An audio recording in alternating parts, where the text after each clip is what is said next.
Chapter 244. When Gilgamesh entered the city of Babylon, Faust was also ordered to rush to the new city of Dulis. As the chief high priest of the Assyrian Empire, he should be the one presiding over such an important ceremony as the coronation of the empress. To Seneca's surprise, Faust also brought another empress, Samir. Seneca was displeased. Although he didn't ask for Samir's opinion before marrying Princess Sisela, he still wanted to change the laws of the empire. He didn't want to reprimand Faust in front of everyone, so he asked Samir, "The war on the plains of Duk is not going well, why are you here?" Samir replied, "I'm here to ask your majesty, do you want to abolish me and appoint a new empress, or do you want to marry Princess Sisela? If you're marrying a concubine, I think I should be present." That was what the sage imperial tutor had requested. "If you want to abolish the empress and appoint a new empress, I want to hear it in person." "What have I done wrong?" Seneca's expression was a little awkward. He wanted to explode, but he held back. He waved his hand and said, "Warder, show me the blueprint of my empire." The court supreme mage bowed and walked to the center of the inner hall. With a wave of his staff, he showed the crowd a bright light. The light showed what seemed to be a battle sand table. After unfolding, it was a three-dimensional map of the continent, with different regions marked with different colors. The gold area was the former territory of the Assyrian Empire. The city of Nineveh was a bright spot. There were two yellow areas. One was the 6 newly conquered cities of the Kingdom of Babylon, and the location of the city of Reis was also marked with a gold dot. The other area was bordering the Assyrian Empire through the Assyrian Plateau, occupying half of the fertile land of the plains of Duk in the north. The location of Salem was also marked with a gold dot. Obviously, the yellow area in the plains of Duk was the land that the Assyrian Empire planned to occupy. In the eyes of Emperor Seneca, Salem already belonged to the Assyrian Empire. What was even more intriguing was that there was a pink area on the map, which not only included the current territory of the Kingdom of Babylon, but also extended westward, including the land on the west bank of the Euphrates River that was previously occupied by the Hittite Kingdom, the former city of Marduk, and the entire southern part of the plains of Duk. This was Seneca's vision for the Assyrian Empire. Not only did he want to control the entire Kingdom of Babylon, but he also wanted to expand his sphere of influence beyond the west bank of the Euphrates River and occupy the entire plains of Duk. At that time, it would be a great empire like never before. The Euphrates River, the Lis River, and the Saya Plateau, where they originated, would all belong to the empire. The people sitting in the inner hall were all important ministers of the empire. Other than Samir, Faust, and White, there was also the Prime Minister Alpha and the leaders of the two frontline armies. Seneca pointed at the blueprint and said to Samir, "Do you see the positions of the 3 gold dots on it? They are the 3 capitals of the Assyrian Empire. Needless to say, we are now in the city of Tunis. Queen Sisela will live in the palace here, symbolizing the rule of the Assyrian Empire over the Kingdom of Babylon." Samir frowned slightly and asked, "Then what about the other capital? Who are you preparing it for?" Seneca smiled and said, "For my queen, you. That is the other capital I want to build, in which there will be the most magnificent palaces and shrines, and the palace in the plains of Duk will belong to you." Samir's expression did not show any surprise, and he said lightly, "Your Majesty, you are very thoughtful." Seneca pointed to the location of the city of Salem and said, "Although the giant legion has lost the battle, the war in the Kingdom of Babylon has subsided. Soon, I will mobilize the elite corps into the plains of Duk and crush the resistance of Salem in one fell swoop. As long as Salem is captured, the northern part of the plains of Duk will become the new territory of the Assyrian Empire. In addition to the existing city of Enlil and the city of Salem, the eastern and western parts of the city are enough to develop 3 new cities. At that time, I will specially build a new capital and an imperial palace for you and my Empress Samir." The ministers all stood up and saluted, "Great King, the invincible Assyrian Emperor, the whole continent will submit to your majesty." Faust frowned inwardly. The blueprint in front of him clearly outlined Seneca's ambitions, and his strategy was obviously divided into 3 steps. The first step was to capture the eastern part of the Lis River and the northern part of the plains of Duk. So far, this step had been largely achieved, and the only small mistake was that they did not successfully capture Salem.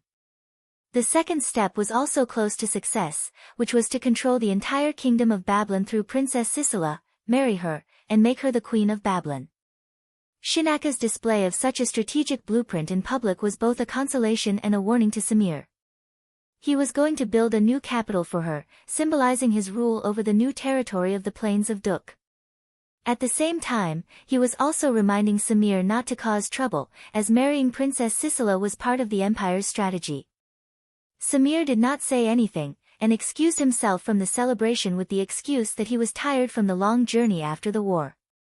The ministers were still taking turns to offer their blessings and praise to Emperor Shinak. Shinak was very dissatisfied with Empress Samir's departure. The Empress had been very cold to him in recent years, almost never even smiling. She even used the excuse that she was practicing high-level body arts and did not even live with him. But Shinak had always tolerated her, and the reason was simple. Compared to a woman, a 9th-level supreme warrior who was almost invincible on the battlefield was much more significant. Moreover, this supreme warrior was the Empress, and it was a great boost to the morale of the imperial army. Watching Samir leave, Shinak asked Faust in a low voice, "Your Majesty, the Empress seems to be in a bad mood. Why did you let her come?" Faust smiled, "Your Majesty, if she doesn't come now, she will be even more dissatisfied in the future. Why don't you just accept it? This is the true demeanor of an emperor.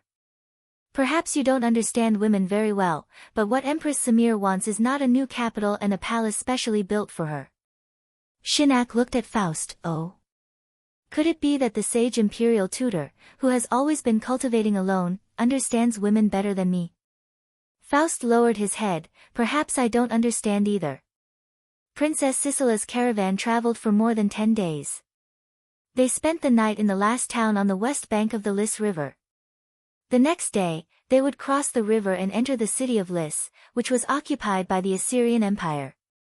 The river in front of them was the new border between the Assyrian Empire and the Kingdom of Babylon. Shinak sent a large force to cross the river on the east bank. Although it was said that they were waiting for the princess, it was actually a show of force. That night, in a forest not far from the Lys River crossing, the supreme mage Gakate led a group of priests and warriors to set up camp. They did not light a fire, and their weapons gleamed in the dark. They were discussing the plan to assassinate Princess Sisera. They had to make their move before the crossing of the river. Once the princess crossed the river, they would have no chance. Under the moonlight, there was a sand table in the middle of the clearing. It was the location of the ambush. It was a valley road between two mountains. There was a string of pebbles on the road, representing the caravan and the guards escorting the princess. Gakate pointed to the sand table. "We're almost at the crossing of the Lys River. Nothing has happened for so many days, they should be at their most relaxed." The most elite guards in the convoy were the guards of honor from the Assur Empire, led by a supreme warrior. At the back of the convoy was a group of warriors from the Kingdom of Babylon, and in the middle was Princess Sisera's personal guard. "We don't need to fight all the guards. We'll choose the narrowest part of the road and launch our attack from the middle. Once we succeed, we'll quickly disperse and retreat to the mountains. No one is allowed to stay. I've already arranged for our men to spread the news in the kingdom. Some will say that Princess Sisera committed suicide, while others will say that she was assassinated by a fanatic from the Assyrian army." A priest nodded. "We've already spread the news that someone from the Assyrian army is trying to assassinate Princess Sisera. Let Shinak investigate it himself. We'll set up a magic formation on the mountain. Before we strike, we'll destroy the rocks and cut off the caravan. We have to end the battle quickly." But the supreme mage by the princess' side, Peri, isn't easy to deal with. "Now, I've heard that there's also a meddlesome Madanzo." Another priest interrupted, "Leave Peri to me. Lord Gakate and General Aisi, keep Madanzo busy. The rest of you, attack the princess carriage with all your might. Once you succeed, don't continue fighting. By the time the guards in the front and back react, everything will be over." This man was masked and had a sword at his waist. He looked like a warrior, but his voice sounded like that of a supreme mage, Cain. Cain had also joined the assassination team, but he wasn't here to assassinate the princess.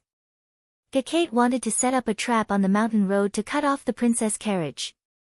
Little did he know that Perry would find out about his plan in the morning, and that there was a trap waiting for him. Gacate's men from the Babylon Academy of Magic, as well as the Babylon army, would all be killed in one fell swoop. Prince Banut would be accused of being the mastermind behind the princess assassination. Cain couldn't help but smile as he discussed the assassination plan with Gacate. He could almost see himself and Perry capturing Gacate alive together. Cain could not help but smile as he discussed the assassination plan with Gacate. At this moment, Gacate suddenly raised his head and made a warning gesture. Everyone stopped talking and picked up their weapons. "Don't be nervous. It's me. Prince Banut sent me." A group of warriors emerged from the forest in the distance. Behind them were a dozen or so priests. In the middle of them was the head of the Babylon army, General Robin of the kingdom. Surprised, Gacate put away his staff and bowed. "How did you find this place, head of the legion?" Robin replied, "His Highness already knew what you wanted to do." A group of priests and warriors suddenly disappeared. How could it not attract attention? "He ordered me to keep an eye on you. His Highness has forgiven you for the assassination of the princess, but you must stop immediately." Gacate said anxiously, "But you should know why I'm doing this. Now that everything is ready, we just need to." Robin interrupted him firmly, "I've already found this place. Can you guarantee that the Asur Empire hasn't thought of this? If you really try to assassinate the princess, you will only be throwing your life away and putting His Highness in a disadvantageous position. I'm here to carry out His Highness's orders. If you don't want to commit treason, come back with me immediately." Cain was very disappointed. When he saw Robin appear, he realized that his plan to lure Gacate and the others into a trap had failed. Gacate and Cain were unwilling to give up, but their commander had arrived with the prince's orders, so they lowered their heads and walked over. The assassination attempt had failed before it could even be carried out. Early the next morning, when Princess Sisela's convoy set off again, Madanzo noticed that something was wrong. The princess did not sit in her original carriage, but in a carriage protected by a magic formation. She blended in with the convoy transporting the dowry. Many guards were also hiding in the carriages with weapons in their hands. A few new faces suddenly appeared in the group. They seemed to be experts. They were dressed as ordinary warriors and accompanied the carriages on both sides. It was clear that they were lying in ambush, waiting for the assassins to come. Metatro asked Perry what was going on, and Perry told him that there was a long and narrow road between two mountains. It was the most suitable terrain for an ambush, so they had to make preparations in advance to prevent any accidents. Madanzo did not say much. Today was probably the last day he would be escorting Princess Sisela. He was here to protect the princess, so it was better to be prepared. Not long after the convoy set off, they entered a long and narrow valley with steep cliffs on both sides. It was perfect for an ambush. But even when the convoy left the mountains, the surroundings were still quiet. Nothing happened. When the convoy reached the plains, another group of warriors emerged from the forest on both sides. The leader shook his head at Crips, indicating that he too had not found anything. It seemed that not only the convoy was prepared, but there were also ambushes in the mountains. If the assassins chose to strike here, they would all be caught in one fell swoop. After leaving the mountains and entering the plains, Princess Sisela returned to her carriage. The Lys River crossing was not far ahead. Madanzo, still in his red robe, rode beside the princess's carriage on his white horse. The two groups of warriors that emerged from the forest also met up with the guards. They all heaved a sigh of relief. Just then, the sound of galloping horses could be heard again. The guards could not help but feel nervous. Madanzo looked back and saw a group of warriors bearing the banner of Prince Banut galloping towards them. They had openly displayed their banner, and Prince Banut himself was here. It was obvious that they were not here to assassinate the princess. A voice shouted, "Your Highness, Prince Banut has come to see you off." It was Robin, the commander of Babylon's army. The convoy came to a halt.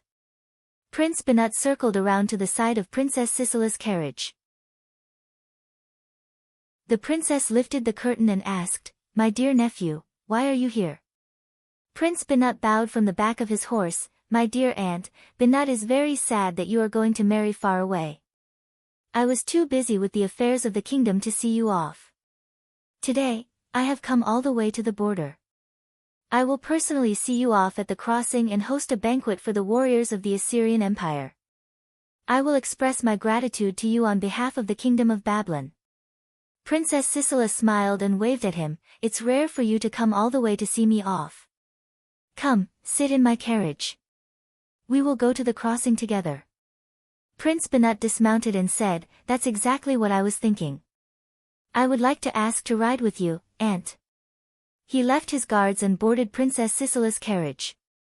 Apart from him and the princess, there were also the princess's two maids in the carriage. Prince Banut and Princess Sisela rode in the same carriage. Madanzo was listening attentively to what they were talking about. As soon as Prince Banut sat down, he said calmly, "My aunt, one of my men tried to assassinate you. The original plan was set today. Fortunately, I discovered it in time and stopped it." Princess Sisela did not know what to say. She sighed and lowered her head. "I can understand why they did that. Thank you for stopping it. Perhaps it would be better for your position in the kingdom if they succeeded." Prince Banut shook his head and said, "No matter what happened between us in the past, you are innocent right now. On the other hand, your marriage with Sinak may not be a bad thing for the kingdom of Babylon." Princess Sisela glanced at her nephew, who was 2 years older than her, and said meaningfully, "Your men tried to assassinate me, but not only did they not succeed, they also did you no good. If you are really that scheming, make sure to be more careful next time. Don't let them prepare in advance and turn it into a trap for you." Both Prince Banut and Madanzo were shocked. Princess Sisela's words were clearly reminding them that the assassination plan had been leaked long ago. How could there be a spy from the Assyrian Empire in such a secretive operation? It was a sad reminder. Princess Sisela was also hinting to Banut that if he really wanted to assassinate her, he should not have made such a mistake. If he did not have the ability, he should not have done such a thing. If he could not do such a thing well, how could he be a competent monarch in the future? The conversation between Princess Sisela and Prince Banut was clearly heard by Peri and the Assyrian Empire's spies. If Prince Banut wanted to send her any message, even if it was just a piece of paper, the detection magic circle in the carriage would be able to detect it at any time. There was no chance for them to discuss any conspiracy. When the convoy arrived at the ferry, Prince Banut personally helped Princess Sisela out of the carriage. At this moment, Princess Sisela's expression suddenly froze. Banut really did have a plan. He helped her out of the carriage. When he let go, he gently touched the back of her hand. Something was missing from her hand, but at the same time, something was added. Chapter 245. It was made by Ammonius with the venom he had obtained from Scorpion V. Normally, the venom would not leak out. But if you take it off and break it, it will form a sharp thorn that can cut through the skin. It was prepared for Sinak. Ammonius gave it to Gilgamesh, who in turn gave it to me. If you are unfortunate enough to be trapped in the Assyrian Empire, you can decide when and if you want to use it. But we don't want you to use it yourself. If possible, please try to lure Sinak to the outskirts of the mountains. Gilgamesh will come and save you. The fate of the kingdom cannot be borne by a woman like you. A true hero should be prepared. It was made from precious materials such as hawksbill, coral, and shells. It was a kind of ornament used by noble women on the continent to decorate their nails. Unlike other jewelry, it didn't need to be unloaded and unloaded every day because the nails wouldn't sweat. It was made with a colorless, transparent, and fragrant glue made from fish bones. Unless the nails grew long, it could be trimmed off along with the nails, just like a part of the nails. In other words, no matter if the princess underwent the most rigorous body search or detection magic search, even if all the good things on her, including her undergarments and accessories, were changed, the shell would still be there. Only someone who knew the lifestyle of noble women very well could come up with this idea. Gilgamesh was probably the one who came up with it. However, that piece of armor was personally made by a god, and that god was once the descendant of the best master craftsman on the continent. Usually, there was no leakage of poison, and as long as it was not taken off or broken, no one would be able to detect any abnormalities. Even the most brilliant detection magic would not be able to detect anything wrong with it. After Amon succeeded, he had asked several supreme mages around him to test it. As for the message attached to the shell, it could only be released once and would disappear without a trace. It was left in the shell by Amon according to Gilgamesh's request. Only one person could hear it, no one else could detect it. Princess Sisela subconsciously clenched her fists and hid her nails in her palms. She wanted to look down at her hands, but she resisted the urge. Her lips were pale and her body was trembling. She didn't expect Gilgamesh to go to Banat, let alone ask Prince Banat to bring such a thing. The poison armor was prepared for Sinak, but it was also prepared for Princess Sisela herself. Princess Sisela could have used it to kill Sinak, but it would have been easier for her to kill herself with it. These were the choices she had to make when she had no other choice. However, Princess Sisela has another option, which is to not use it at all. Gilgamesh had said that he did not want to see her use it. What, then, did Jill mean? The message also mentioned the hope that she could lure Sinak into the wilderness and he would come to her rescue. If Princess Sisela could have escaped, she would have done so long ago. But now, she had no other choice. The message was clearly hinting that someone was looking for an opportunity to assassinate Sinak. She was hoping that Princess Sisela would create that opportunity. Was Gilgamesh trying to assassinate Sinak? Did he trust her that much? Wasn't he afraid that she would tell Sinak? What should she do? Princess Sisela was in a trance before she crossed the river. Even when Prince Banat hosted a banquet for the Assyrian Empire's wedding procession, she excused herself by saying that she was tired from the journey. After the banquet, Princess Sisela crossed the Lys River. Madanzo bid farewell to her. The princess expressed her gratitude and respect to the brave warrior, and gave him the pure white horse. But Madanzo noticed that the princess was distracted as she spoke, as if her mind had drifted far away. He watched as the princess's ship safely reached the other side of the river under the escort of the warrior warships. Then, he left on his white horse. Prince Banat rewarded the folk warriors who escorted the princess and asked Madanzo to stay for a chat. He was not only trying to express his gratitude, but also to win him over. But Madanzo was not in the mood to say anything. He politely declined Prince Banat's hospitality and left, quickly disappearing into the forest at the end of the field. There were still people who wanted to follow Madanzo, but Prince Banat waved them off. Metatro rode upstream along the west bank of the Uris River, neither too fast nor too slow, but he did not stop. When the sun went down, he passed through a ravine and disappeared. The messenger of the Garden of Eden had hidden his tracks. Unless someone used detection magic not far away to conduct a large-scale disturbance detection, they would not be able to find him. Madanzo walked until late at night. When the moon was high in the sky, he turned his horse eastward towards the Lys River. The river flowed continuously under the moonlight, reflecting the cold and gentle light. The sound of the flowing water was especially clear in the night, as if someone was singing and talking about something. On the other side of the river were rolling hills. In the north, there were shrubs connecting to the primitive forest, and in the south, there were grassy slopes connecting to the fields. Metatro urged the horse to walk directly into the river. The horse instinctively stopped at the riverside. Metatro waved his hand and the white horse suddenly raised its head and galloped forward. It actually rode on the waves and galloped across the river. Madanzo's fiery red cloak fluttered in the night breeze, revealing the silver warrior's armor. He crossed the river and disappeared into the night. Princess Sisela crossed the Lys River. The opposite bank was heavily guarded by the soldiers of the Asur Empire and the welcoming party sent by the city of Lis. As the fiancée of the Asur Great Emperor, her daily life was naturally taken care of by her maidservants. The male guards could only protect her from the outside. A temporary camp was set up at the western bank of the river.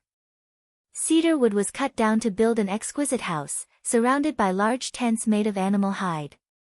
Escorted by the guards, Princess Sisela walked towards the temporary camp. There was already a group of Asur's palace maids waiting for her. The maids and guards all bowed to the princess. In the middle of the group stood a pen pal. She was also a woman, but she looked even more muscular than the burly men. The princess was tall and slender, but her height only reached her shoulders. She was a mighty female giant.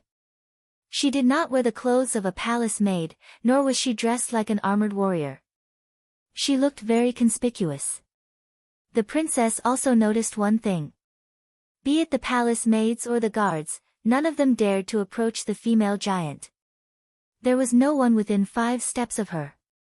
As the crowd bowed to her, the princess stepped forward and asked, "Who is this? Why isn't she bowing to me?" The officer of the Ministry of Interior who had accompanied Princess Sisela to the camp looked embarrassed and a little scared. He was about to explain when the female giant heard the princess's words and said in a loud voice, "Your Royal Highness, I'm Ili. I'm here to protect you and to keep an eye on you. If I don't want to, I don't even have to bow to Sinek. This is the special permission of the Asur Great Emperor. From now on, until you officially marry Sinek, you must listen to my orders. As for whether you are happy or not, I don't care." Krips, the supreme warrior behind the princess, couldn't help but frown. He had always been the commander of Sineka's imperial guards, but he had no idea where His Majesty found such a woman. He had never seen her before. But judging from the aura she exuded, she was at least a supreme warrior stronger than him. Was she sent by Queen Samir? Krips pondered to himself, but he didn't dare to say anything. What Krips didn't know was that this female giant Ili was actually a god, the flying bull goddess worshipped by the Assyrians. In the pantheon of gods, she wasn't a true god, but a 9th-level divine emissary. When the Asur Great Emperor built the Temple of Enril in Lisbon, he prayed to the gods and reported his plan to marry Princess Sisela. As a result, Enril sent a divine emissary to assist and protect him. 9th-level divine emissaries who had passed the test of endless arising and ceasing cycle were known as gods in the mortal world. Many of their habits were the same as the real gods, and they were unwilling to directly intervene in the battles of the mortal world. Why would they come here to monitor the princess? In fact, it was Ili who took the initiative to ask Enril. Her twin sister, the flying bull goddess Zhu Xian, was shot down by Gilgamesh during the battle between the Legion of Leng and the Legion of Giants. Princess Sisela didn't know about this, but she felt surprised and wronged. Did Sinek send such a person to pick her up to give her a show of strength? As a princess, she had never been treated like this before. The enchanting Princess Sisela was charming, but the female giant Yi Wu didn't have the slightest bit of tenderness for the fairer sex. Under her supervision, Princess Sisela entered the house made of cedar wood. Hot water was already prepared in the back hall, and palace maids were standing by the big wooden tub with clothes and brand new accessories. Yi Wu said with a straight face, "Your Highness, please take a bath and change your clothes." Her tone left no room for negotiation. As soon as the door was closed, she ordered the princess to take off her clothes and everything on her body, including her accessories. As the princess bathed, the female giant stared at her like a tiger watching its prey. She even ordered the princess to remove all her clothes and accessories, not even her earrings. Princess Sisela's charming body was like a perfect work of art. Her fair skin was sprinkled with roses, and the petals of her petals glowed in the warm water. It was as if she was the most charming man in the world. Even the palace maids who served her in the bath were admiring her. But Yi Wu's gaze was as if she was looking at a block of wood. She kept staring at the princess's private parts, giving her goosebumps. When the princess was finally done with her bath and grooming, she changed her clothes into brand new clothes prepared by the Assyrian Empire. Although they were luxurious, it was obvious that the Assyrian Empire was wary of the princess. He wouldn't allow the princess to hide anything that could be used to assassinate him. Fortunately, after the bath and dinner, Yi Wu didn't feel too embarrassed. Princess Sisela didn't ask where her clothes and accessories went. Only the ornaments on her nails were still there. The next day, they set off again for Lizi. Princess Sisela was still sitting in the same carriage, but the guardian hero was no longer Metatro riding a white horse, but Ili, the female giant walking with her head held high. When the carriages entered Lizi, there was a grand welcoming ceremony. The Assyrian Empire personally came out to welcome them. Under the watchful eyes of the crowd, Princess Sisela alighted from the carriage and walked towards Sinek. Her dress fluttered in the wind, and her charming face and slender figure were like the petals of a flower in the morning breeze. Even Sineka's eyes lit up. Sinek had long heard that Princess Sisela was a famous beauty in the Babylon kingdom. Due to her identity, such rumors were often exaggerated. But this was the first time he saw Princess Sisela in person. He didn't expect her to be even more beautiful than the rumors said. Sinek couldn't help but recall the scene before the year of harvest. At that time, he saw the valiant and heroic Samir on the battlefield for the first time. It was also indescribably breathtaking, as if all the beauty and elegance in the world had been stolen by that woman. But the Lady Sisela before him had a completely different temperament from Samir. If he hadn't seen it with his own eyes, he wouldn't have believed that the beauty of a woman could reach two completely different extremes. Princess Sisela was delicate, like a gentle breeze blowing her fragrance. She made people want to spoil her, but at the same time, they wanted to tear her apart. She greatly aroused the desire of a hero to conquer and possess her. Sinek couldn't help but sigh with the feeling of being the ruler of the world. Only a great emperor like him could have such a vast territory and such beauty. While Sinek was immersed in his thoughts, Princess Sisela gracefully walked up to him and bowed. "Your Majesty, I'm here." Her voice was pleasing to the ear. There was a tinge of fear and bitterness in her timid voice. Sinek helped her up and held her arm. "My princess, the future empress of the empire, I've been waiting for you for a long time. Everyone has been waiting to welcome you, to praise your beauty and my achievements." Princess Sisela grinned. "I've been a little worried before I came. The rumors on the continent say that you're terrifying. But now that I've seen you in person, I can't believe you're so handsome and mighty." Her smile was so natural and charming that it could melt gold and iron. It made Sineka's heart bloom with joy. Sinek held the princess' hand and boarded a luxurious carriage.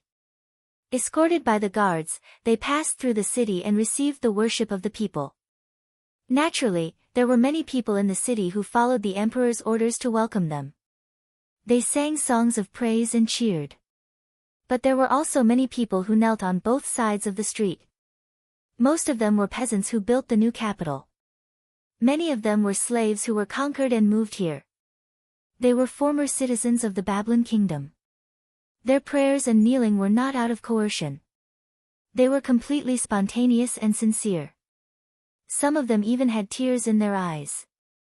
They didn't walk towards Sinek, but towards Princess Sisela. They knew very well why Princess Sisela married Sinek.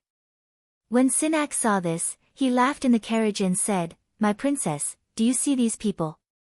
In the near future, you will become the revered queen of Babylon."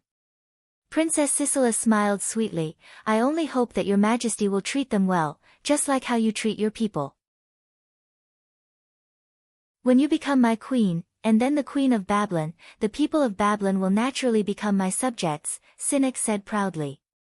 The carriage passed through the city and arrived in front of the magnificent palace. Princess Sisela pouted her pink lips, showing a look of dissatisfaction. "My princess, what's wrong?"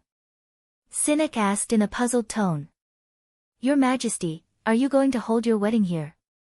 Princess Sisela asked in a coquettish tone. "Of course it's here," Sinek replied. "Lis is the capital I built, and this palace is also prepared for you." The chief priest of the empire will preside over the ceremony and confer you the title of queen. Is there anything you're not satisfied with? Princess Sisela hugged Seneca's arm with one hand, showing a pitiful and aggrieved expression. She pointed at the unfinished buildings around the palace square with the other hand. The palace is very beautiful. Thank you, Your Majesty. But it's still in ruins. How can the great Emperor Cynic marry the queen in such a place? Seneca's face darkened. The craftsmen are too slow. Do you want me to punish them? I can behead the person who built the project. And replace them with a group of capable slaves. Princess Sisela covered her mouth and exclaimed, Your Majesty, are you going to kill someone on the day of the wedding? No, that will only spoil the atmosphere. Then what do you want to do? Cynic asked. Princess Sisela hugged Seneca's arm with both hands, pinching his arm with her jade-like fingers. Your Majesty, to be able to marry a hero like you is the dream of every woman on the continent. How can the invincible Emperor Cynic confer the title of queen in a half-built house? I wonder if Your Majesty has heard of my hobby. Perhaps you should hold the ceremony in a tent that symbolizes the conquest of the continent.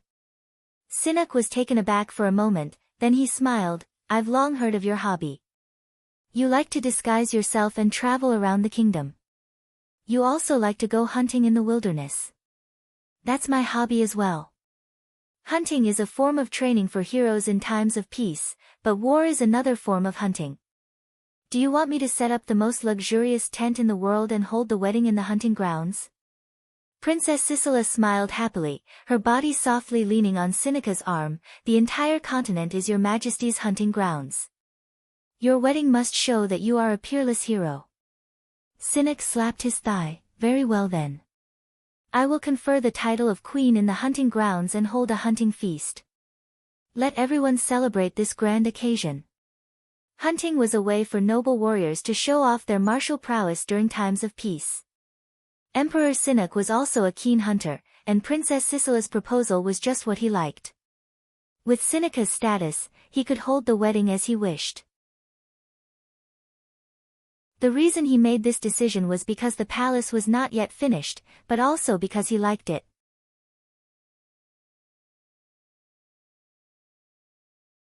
Chapter 246.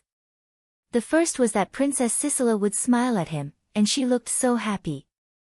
It was completely different from the forced smiles of the concubines around Cynic. Her smile was as natural as a blooming flower. Cynic himself was also a supreme warrior. It was said that the sword he wielded on the battlefield was covered with a layer of bloody light. It could be seen that his murderous aura was very strong. Moreover, he was famous for his brutality. When the concubines saw him, their legs and stomachs would cramp. It was difficult for them to laugh even if they wanted to. The second was that Princess Sisela would get angry at him and express her dissatisfaction. Her anger and dissatisfaction were different from the coldness of Queen Samir. It was a woman's petulance. As an emperor, Cynic had many beauties at his beck and call. But none of his concubines dared to be so petulant with him. She even dared to express her dissatisfaction towards the specially built palace. And Princess Sisela had such a good sense of propriety. Her words just happened to make Cynic happy. Even if Cynic owned the world, it was almost impossible for him to meet a woman like her. He had found a long-lost feeling between a man and a woman. It felt so good. There was only one word to describe Princess Sisela in his arms. Aman and Gilgamesh hoped that Princess Sisela would find a chance to lure Cynic to the wilderness. Little did they expect that the princess would settle the matter as soon as she met the Emperor of Assyria. Princess Sisela didn't ask Cynic when the wedding would be held. She knew that the Emperor would definitely make an announcement. She also didn't suggest the location of the hunting feast. It seemed like the Emperor had decided everything himself. No one would know about it in advance, so naturally, they wouldn't be too cautious. If Cynic really did set up camp in the hunting ground, then he would marry Princess Sisela. The security would be tight. But that was not something that the princess could worry about. If someone wanted to assassinate the Emperor, she would have to deal with it herself. She could only pray silently in her heart.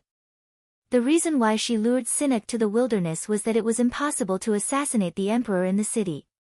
The army of the Assyrian Empire was stationed in the city of Lys, and the area around the palace was the most heavily guarded. Not only were there guards on duty, but there were also court priests who were always on alert. Even if a master could sneak in, the slightest movement would cause them to be surrounded by the army. It would be extremely difficult to escape. If that happened, it would not be an assassination, but a war. Even if they could find an opportunity to attack, the battle between masters could easily hurt innocent civilians. The situation would be out of control. As a god, Amon was also planning to participate in this matter. This was also related to the plan he had discussed with Marduk. He could take this opportunity to show his strength and let Enlil see what he was. Gods were different from mortals and even level 9 oracles. In a sense, they were just a condensation of body and mind, so some of their feelings were different from those of mortals. For the gods, the killing formation of thousands of soldiers and horses was a very special place. Ordinary soldiers seemed vulnerable, but the killing intent of the tens of thousands of soldiers could more or less affect the physical and mental senses of the gods. As for how strong or weak it was, it depended on the morale of the soldiers in the formation. Although the disturbance was very weak and not enough to cause any harm, it had to be taken into account when fighting a master. So the gods would try to avoid such an occasion as much as possible. If it was in the wilderness, the situation would be different. Even if Seneca's security was tight, the hunting ground was just a form of entertainment, not a real war. Seneca could not bring the entire army stationed in the city, so he could only bring the palace guards and the masters around him. Gilgamesh or Amon could only use a surprise attack to end the battle quickly. When the time came, there would inevitably be a fierce battle between the top masters in the world. Seneca was very decisive. The ceremony of conferring the title of empress was set for 2 days later, and he ordered the preparations to be made immediately. Although the officials of the Imperial Ministry of Interior thought that it might not be in line with the etiquette of the empire, they could not go against Seneca's will. Of course, an emperor had to consider safety when traveling. Someone reminded Seneca to be careful of Amon, because Ammonius first became famous on the continent because of his surprise attack and capture of Hittite king Lucier. Seneca laughed when he heard the words, "Do you think I'm going to let go of that useless Lucier? Besides, how would people know that I'm going to marry Princess Sisela in the hunting ground? You're loyal to your duty, so go and make the arrangements." Seneca was different from Lucier. He was a supreme warrior who had personally led the army and killed countless enemies. Moreover, he decided to hold the ceremony in the hunting ground on the spur of the moment. No one knew about it beforehand, not even he himself. Princess Sisela only made a suggestion. She did not ask Seneca where the hunting feast would be held. However, she knew that the most suitable place for a large group of people to hold the feast would be the Lisi River Valley in the northwest of the city. There were deep mountains connected to the hills, grassy slopes in the valley, and shrubs in the northwest. Deep in the mountains was a primeval forest with lush vegetation and many wild beasts. It had now been designated as the royal hunting ground of Emperor Seneca. The grassy slopes in the valley were perfect for setting up camp. Princess Sisela could even roughly guess where to set up camp. Only an open grassy slope would be the most suitable. Why was she so clear about the situation here? Because the princess's fief was in the city of Lisi. The hunting ground used to belong to her. Years ago, when Gilgamesh sent Humbaba's fangs and tendons to the capital of Babylon, the little duke even invited him to Lisi to hunt. It was in that place. 2 days later, Princess Sisela had changed into her hunting attire. Escorted by the imperial guards, she left the city in a grandiose manner and headed for the hunting grounds. Princess Sisela sat in the carriage, while Seneca rode in front of the procession on a pure black warhorse. The entourage included the important officials in Lisi, many of whom were civil officials.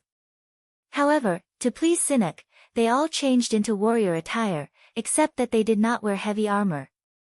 As for the guards, they were of course quite strong. 500 elite imperial guards were dispatched. Not only the supreme warrior Crips, but also 4 supreme warriors of the imperial generals who participated in the hunting. They were the generals of the imperial legions and happened to be in Lisi. Of course, they had to attend the hunting feast of Emperor Sinek. Including Sinek himself, there were 6 supreme warriors in the procession. However, Samir, the most powerful warrior on the continent and Sineka's other queen, was not present.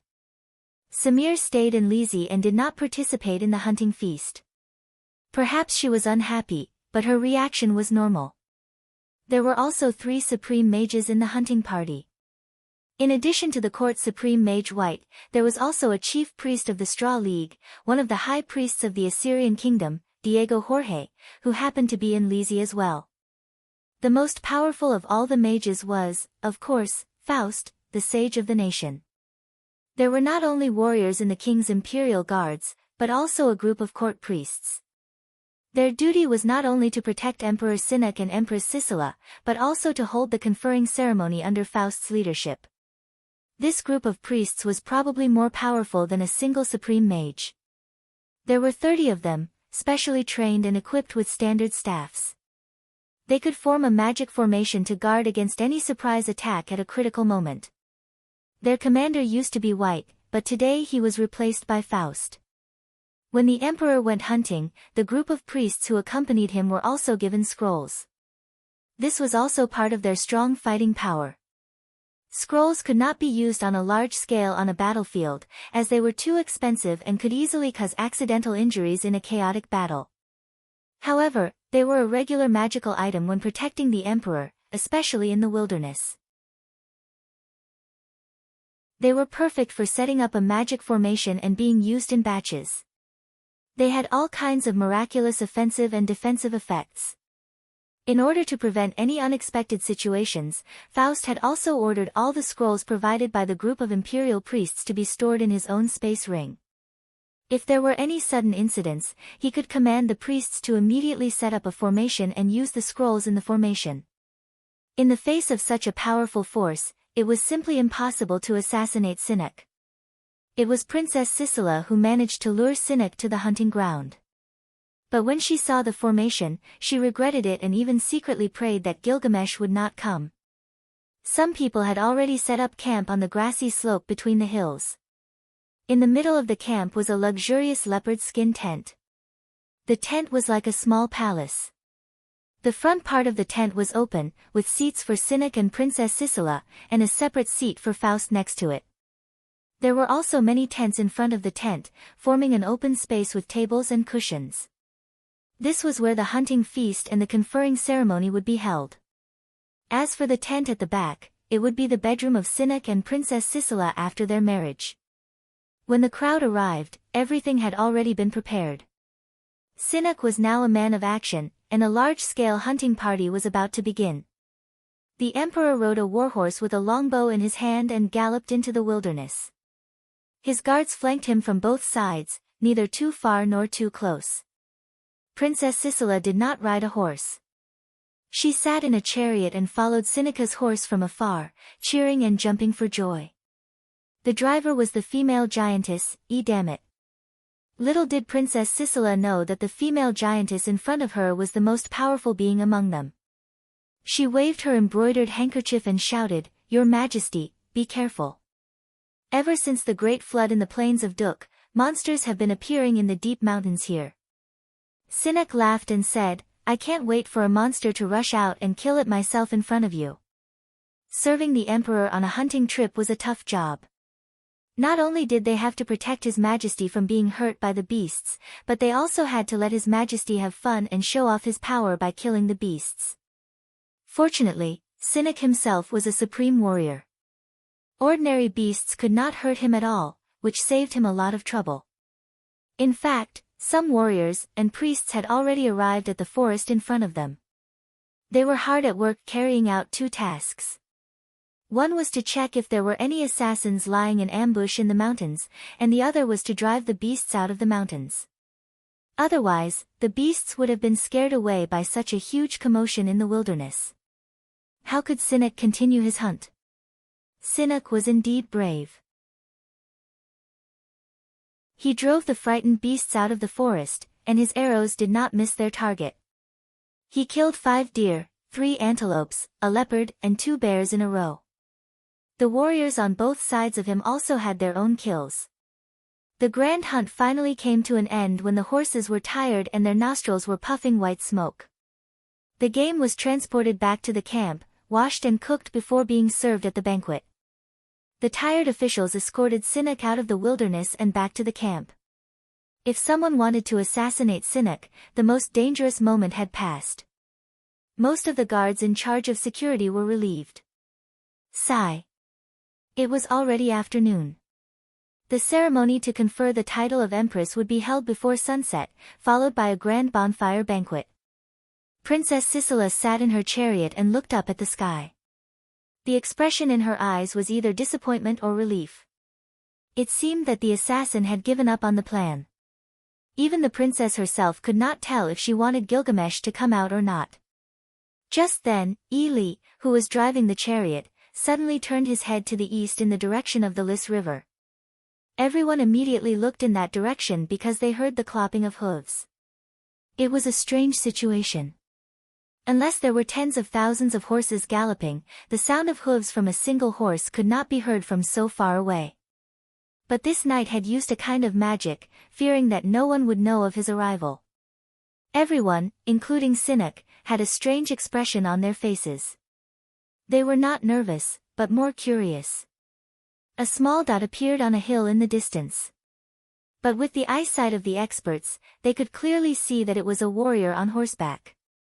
This person was riding a pure white horse, with a golden shield in his left hand and a golden spear in his right.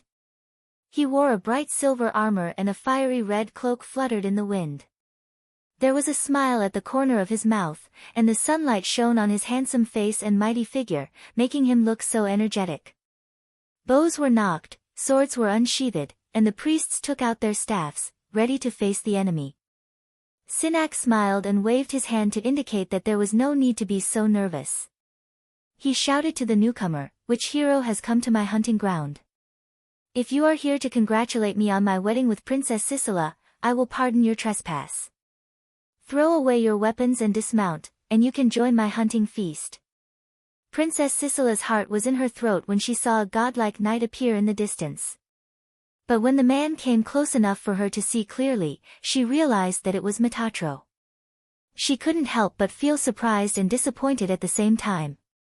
Medanzo replied in a loud voice, "My name is Medanzo, and I come from Shurlung." "Sinek, I'm not here to drink, I'm here to kill you." While answering, Medanzo had already galloped forward on his horse. He bent his upper body slightly forward, raised his shield in his left hand, and pointed the golden spear in his right. He was only one man and one horse, but he was in a charging stance. The sound of hooves echoed across the grassland, as if thousands of horses were galloping. Medanzo was still quite a distance away. He dashed down a hillside and then disappeared. His line of sight was blocked by a small hill. When he galloped up the hill again, his shield was already shining with golden light, making him look like a majestic god. He was really bold, so bold that there was no limit to his boldness. He actually dared to charge at so many experts. Sinek was on his way back to the camp. Some of the guards had already returned to the camp in advance to prepare for the ceremony and the feast. There were about 200 guards with him. Except for Cripps, the commander of the guards, the other 4 supreme warriors were also present. Medanzo's action was both surprising and amusing, but no one dared to be negligent. 2 supreme warriors led dozens of riders to meet him, followed by the supreme mage Diego Joao, who was holding his staff high. They were the head of the legion, the commander of the vanguard, and the chief priest.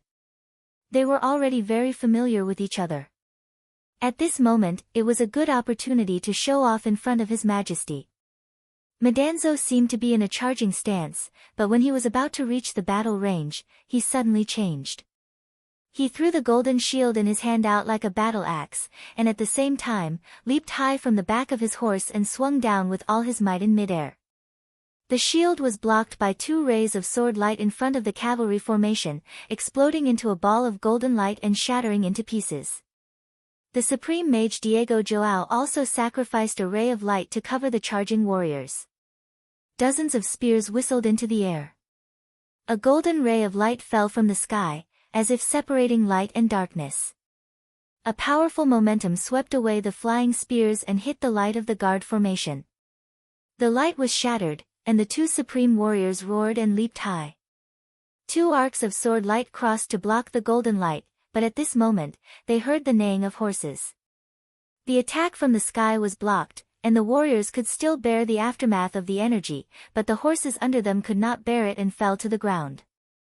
Shinnok shouted, "This man is the general of Leng, be careful of the weapon in his hand, kill him." After saying that, he pulled out his sword and urged his horse to rush over. As soon as His Majesty moved, the whole formation moved. The guards were divided into 2 wings, and under the leadership of the 2 supreme warriors, they also moved to outflank the king. The court supreme mage White flew above the king in mid-air and threw 2 scrolls from afar. Wild wind blades erupted, and the sky was filled with blurry light. Madanzo waved his golden spear and drew a circle in the air. An invisible energy shield appeared in the air, blocking the opponent's attack. He somersaulted in the air and landed on the ground. At this time, a large group of people had rushed over and formed a battle formation.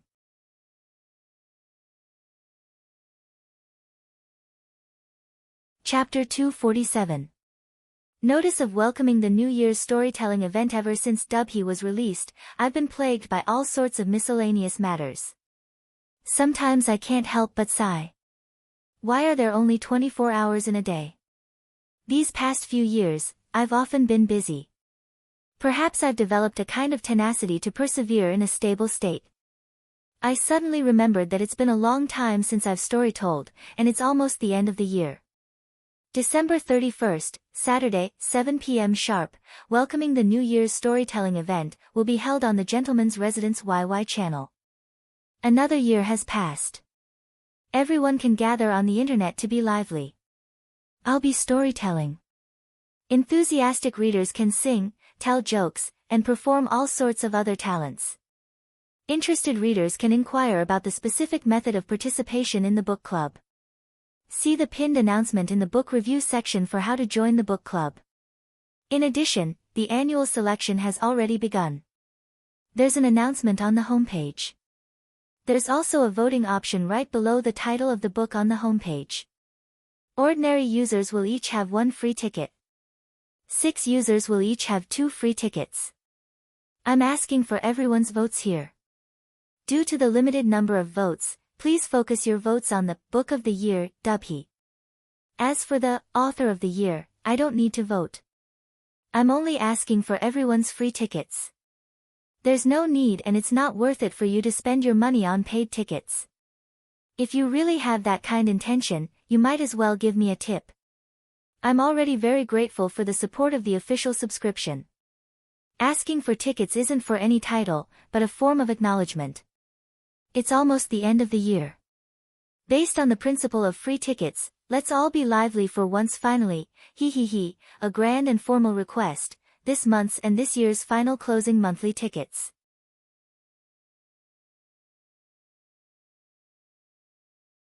Chapter 248. In the distance, Princess Sisela couldn't help but cry out in alarm. She looked very anxious.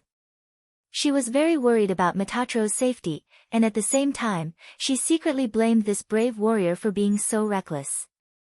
He simply wanted to be in the limelight without caring about his life. Madanzo didn't show the slightest trace of fear. Amidst the battle cries of the crowd, an ethereal song was suddenly heard. It was sung in a language that no one could understand, but it was indescribably beautiful. Dozens of galloping horses suddenly knelt on the ground, and the knights were caught off their horses. White, who was flying in the air, shouted, "This is a sonic phantom attack. There are assassins in the north." The mages chanted in unison. Prayers dispelled the influence of the song, and many warriors came back to their senses. Just now, Some of them had dropped their weapons when they heard the song. The battle formation of the palace guards was a little chaotic. Only the masters remained clear-headed. Madanzo had already landed in the distance. He stood there with his golden spear in hand. Suddenly, a strange scene appeared in the forest in the north. It was clearly a mountain, but it seemed to have turned into a sea. A blue wave was pouring down, and there were 3 people standing on the top of the wave. No, it should be 2 people and an upright monster. The monster had the head of a fish and the body of a human. It swung its tail rapidly to stimulate the wave. Behind it stood 2 supreme mages with staffs in their hands. They were Goliath and his student Walter. As for the monster, it was naturally Sylvia's summoned beast, Rulio. The 3 of them had actually come, and they had even formed a small battle formation. Seeing the wave rushing towards them from afar, many warriors tried to hide in fear. At this moment, they heard a buzzing sound from the staffs, and the phantoms in their souls were broken. It turned out that everything was just an illusion. But the 3 of them had already appeared on a steep slope in the north. They were very fast, and they had come from the deep forest. As soon as Sinaka's hunt ended, the guards in the mountains naturally retreated. But the 3 of them immediately rushed out. As soon as the illusion of the waves broke, Goliath and Walter raised their staffs at the same time. Countless spiraling wind blades shot out, diverting the rain of arrows. Rulio, on the other hand, brandished a serrated long sword, and a transparent blade aura surged towards the Assyrian imperial guards like a flying wave. The 2 supreme warriors swung their swords at the same time, and the arc of light cut through the transparent sawtooth blade. The imperial guards pulled out their swords. Their blades were engraved with flowery script. Amidst the chanting of the heavenly officials, they formed a formation of swords that looked like a well. It was as if they were an impenetrable fortress. The dazzling appearance of Madanzo and the sneak attack of Goliath and the other 2 completely attracted everyone's attention. At this time, Ife shouted, "Watch out to the south." At this time, an assassin appeared silently from a 3rd direction. Just as Rulio swung his serrated sword, a lonely figure suddenly appeared from the south of the hunting ground. He was wearing a coarse linen robe and had worn boots. He held a warrior's longbow in his hand and carried a quiver of arrows on his back. He nocked an arrow and shot it from a distance. The arrow was silent, as if it could pierce through space. It whistled when it got close. The guards behind Sinak were caught off guard, and the shock wave caused by the arrow sent them tumbling. Then, there was a loud bang, and a white light rushed out of the void, shattering the arrow. The magic formation formed by the heavenly officials had neutralized the arrow's attack. Then the white light burst out in succession, making rhythmic banging sounds. Gilgamesh did not just shoot one arrow, but steadily moved forward and shot a series of arrows. He strode on the grassland, not too fast or too slow, leaving a line or 2 of deep footprints behind him. Madanzo was the first to charge, followed by Galier and Gilgamesh, one in the open and one in the dark, from the north and south. When Gilgamesh shot a series of arrows, Madanzo waved his golden spear and rushed into the battle formation again, while Rulio did not stop once he swung his sword. The fierce battle had already begun. Powerful assassins appeared from 3 directions at the same time, but the guards did not panic under the restraint of Sinak. 200 imperial guards, 4 supreme warriors, 3 supreme mages, and a group of court mages seemed to form an impregnable battle fortress in the wilderness. They did not disperse to launch a counterattack, but advanced in the direction of Madanzo. 2 supreme mages prayed for the warriors in the battle formation, and the weapons used by the imperial guards were all blessed with magic. The light connected together, like a moving, murderous wall. And the great formation of mages commanded by Faust firmly guarded the battlefield, making up for every flaw in the defense, and could also launch a counterattack. The most magnificent battle scene appeared on Madanzo's side on the west side. The attack of the Key of Destiny in his hand was beyond people's understanding and could not be diverted at all. It was like the test of fate, and in a head-on battle, it could only be resisted head-on. The golden light was like a dazzling bolt of lightning that slashed down from all directions, but he was fighting and retreating. Because the opponent's battle formation was moving rapidly in his direction, Madanzo could never resist it alone. At most, he could only restrain the attack while retreating. If there were no other people on either side to help, Madanzo would have been trapped by the enemy at this moment and would not have been able to escape even if he had wings. The fiercest battle took place on the north side. Rulio's blade was almost transparent, and with a wave of power, it was far less magnificent than the golden light of Madanzo's spear. But behind him was Goliath and Walter, who were operating magic to protect him from the counterattack while increasing the power of his attacks. The Imperial Guard's battle formation on this side burst out a series of flashes from time to time, creating a state of intense anxiety. The calmest battle took place on Gilgamesh's side in the south. He simply walked over from afar, continuously shooting arrows. Every time he got closer, the power of his arrows would increase by a fraction as he silently shot them out. Only when they reached the front of the battle formation did they let out a whistling sound, and were constantly smashed by the magic protection and the light of various swords, leaving only bursts of energy shock waves. Princess Sisela finally saw Gilgamesh.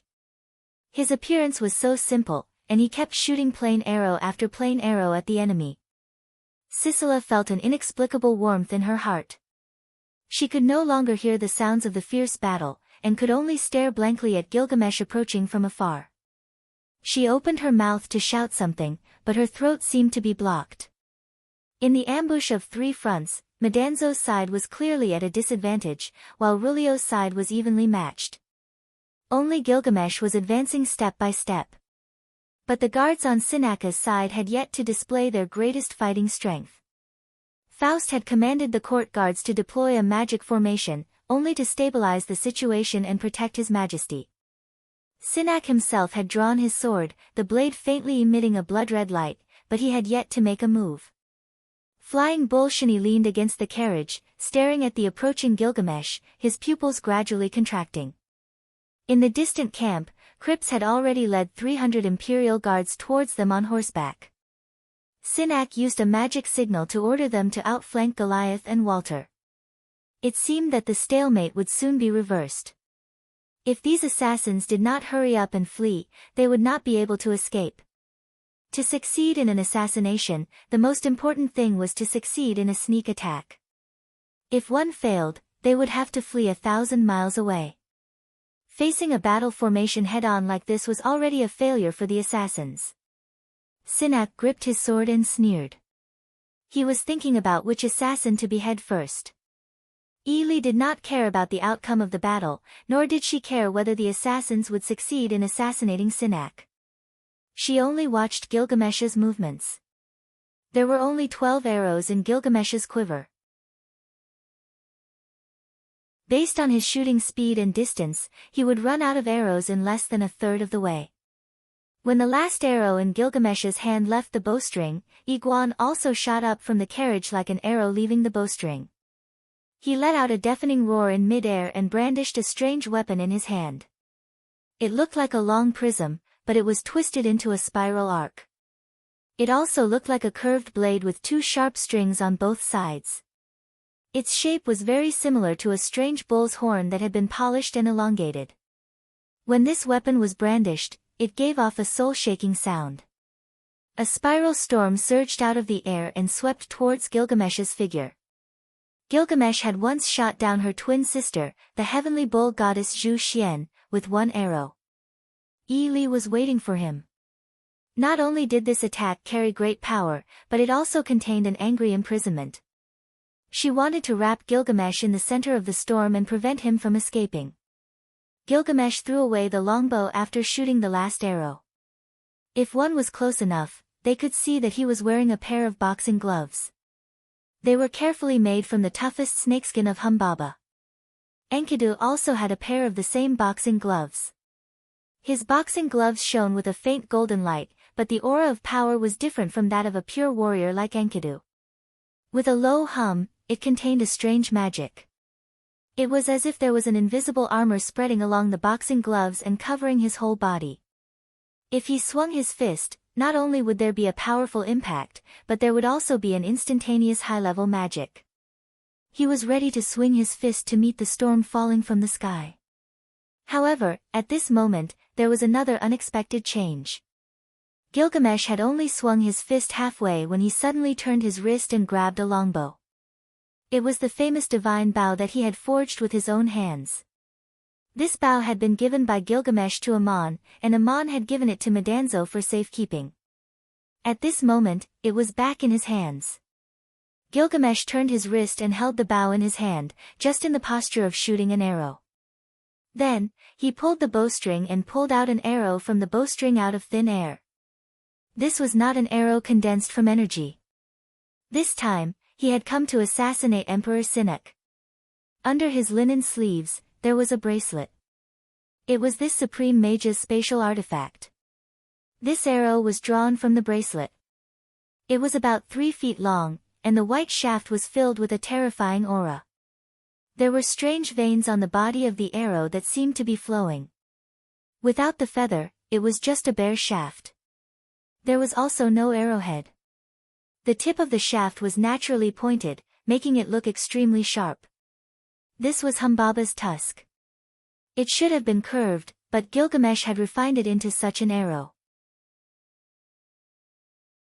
The spine of Gilgamesh's divine bow was refined from Humbaba's gugu, and the bowstring was made from Humbaba's snake tendon.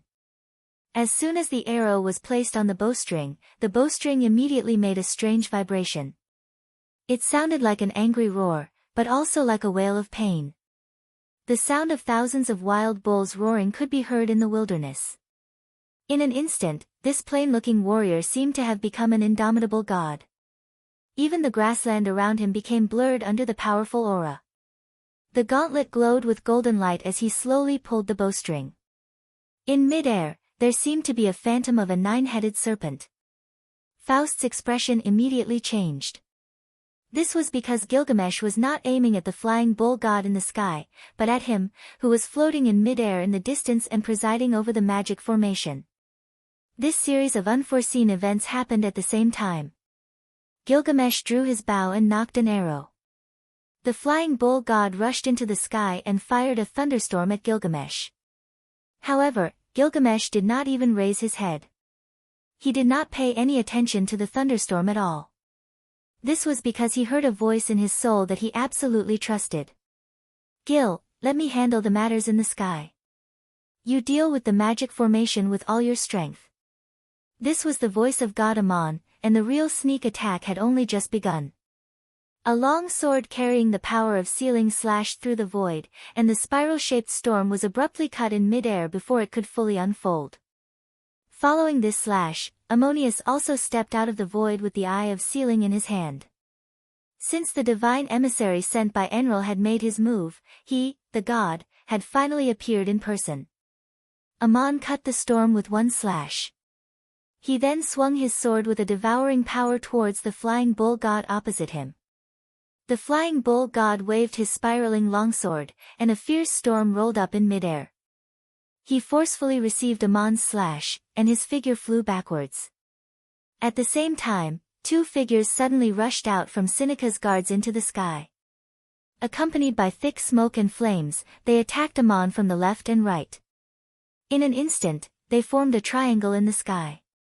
They were the 2 great generals under Enlil, the god of flames, Kibir, and the god of ashes, Nugus. Enlil had long anticipated that Ammon might come to assassinate Sinek, and had already set up an ambush in advance. However, Enlil did not expect that Ammon would make such a big move. Moreover, Faust and Princess Sicila were the real threats to the emperor. Fierce battles broke out in all directions at the same time, from the sky to the ground. The experts of the mortal world had no time to care about the battle between the gods. Gilgamesh's arrow had already been shot. This was the most powerful arrow he had ever shot in his life. No matter how sturdy an ordinary bow or arrow was, it would not be able to withstand such abundant magic power. The sharp whistling sound of the arrow instantly drowned out all the sounds of fighting on the battlefield. If Faust did not respond with all his strength, he would definitely be shot dead on the spot. The mages who had set up the formation were all shocked. At the same time, they mobilized their most powerful magic power. A brilliant light spread out, and a rainbow appeared in the sky. The whistling arrow shot into the rainbow, shattering the colorful halo layer by layer. Finally, it strangely froze in the air. The strong impact of the arrow did not dissipate, as if it was frozen in the viscous air. Outside the formation, the court supreme mage White shouted anxiously, "Master, the scroll." Then, a look of panic appeared on his face. The magic formation that had been enveloping the entire battlefield suddenly retracted its power, no longer protecting the warriors and King Sinek. Before Gilgamesh shot the arrow, Sineka's guards had been steadily gaining the upper hand. Although the assassins were attacking from 3 directions, the guards' formation was very tight, and they were only advancing rapidly towards Medanzo in the west. Faust led the team of palace clerics to lay down a divine spell formation that covered the entire battlefield. The weapons of the Imperial Guards were engraved with the inscriptions of the divine spell formation. Under the activation of the divine spell formation, the weapons were linked together like an impenetrable fortress. Their first duty was to protect His Majesty's Ankin, so they did not disperse and attack separately. In the distant camp, Cripps had already led 300 Imperial Guards to the rear of Goliath and the other 2, and would soon defeat the assassins. Goliath, Walter, and Rulio's retreat had been cut off, and Medanzo, who was in a bitter battle, could not escape either. Although Sinek was cruel, his command of the battle was not chaotic at all. Li's attack was the first surprise. The Imperial Guards did not know the origin of this female giant, and did not expect her to be so powerful. Could it be that a god was hiding beside Emperor Sinek? The thunderous roar of joyful thunder as it soared into the sky and the thunderstorm that spread out was so terrifying that the warriors facing Gilgamesh felt their minds being seized by it. Ammonius' appearance was the second surprise. He stepped out of the void, waved his sword, and cut off the thunderstorm, repelling Li. Then, thick smoke and flames appeared in the sky, and a battle between the gods really began. The Imperial Guards facing the south almost forgot to breathe at this moment, and looked at the sky with an extremely shocked expression. No matter what kind of warrior they were, when they saw the gods fighting in the sky with their own eyes, they would always be in awe. Not everyone could be Enkidu. The third surprise was the Longfang arrow shot by Gilgamesh. Its power was unparalleled, and the whistling sound of it even drowned out the fierce battle of the gods in the sky. Its target was Faust, who was floating in the air. The court supreme mage White, who was floating above Sinek, was shocked. He subconsciously shouted for Faust, reminding the sage to use the scrolls. In fact, White had long wanted to remind Faust to use the scrolls, but he did not say it just now because there was no need. The assassins could not break into the battle formation, and the protection of the magic formation was very tight, so there was naturally no need to waste the defensive scrolls. Gilgamesh was still far away, so there was no need to use the offensive scrolls for the time being. But against Rulio and the others, they could use the high-grade offensive scrolls, which would save them a lot of effort. White used 2 high-grade scrolls to shoot down Medanzo from the air. Perhaps because the Imperial Guards had gained the upper hand, Cripps and his men were about to surround them, so Faust did not have to use the scrolls for now. But when Gilgamesh shot that arrow, White realized that the situation was not good. He did not think that the assassins could succeed, but seeing so many unexpected changes suddenly happen, he was worried that the situation would get out of control, and he reminded Faust to end the battle quickly. Unfortunately, his reminder was too late. It was too late to use the defensive scrolls to deal with Gilgamesh's arrow, and could only use the magic formation to activate the instantaneous magic. White's heart suddenly turned cold when he saw the arrow shattering the halos on the rainbow one after another and finally being frozen in midair. This was because the divine spell formation formed by the team of palace priests and guards under Faust's command had suddenly broken away from the fierce battle.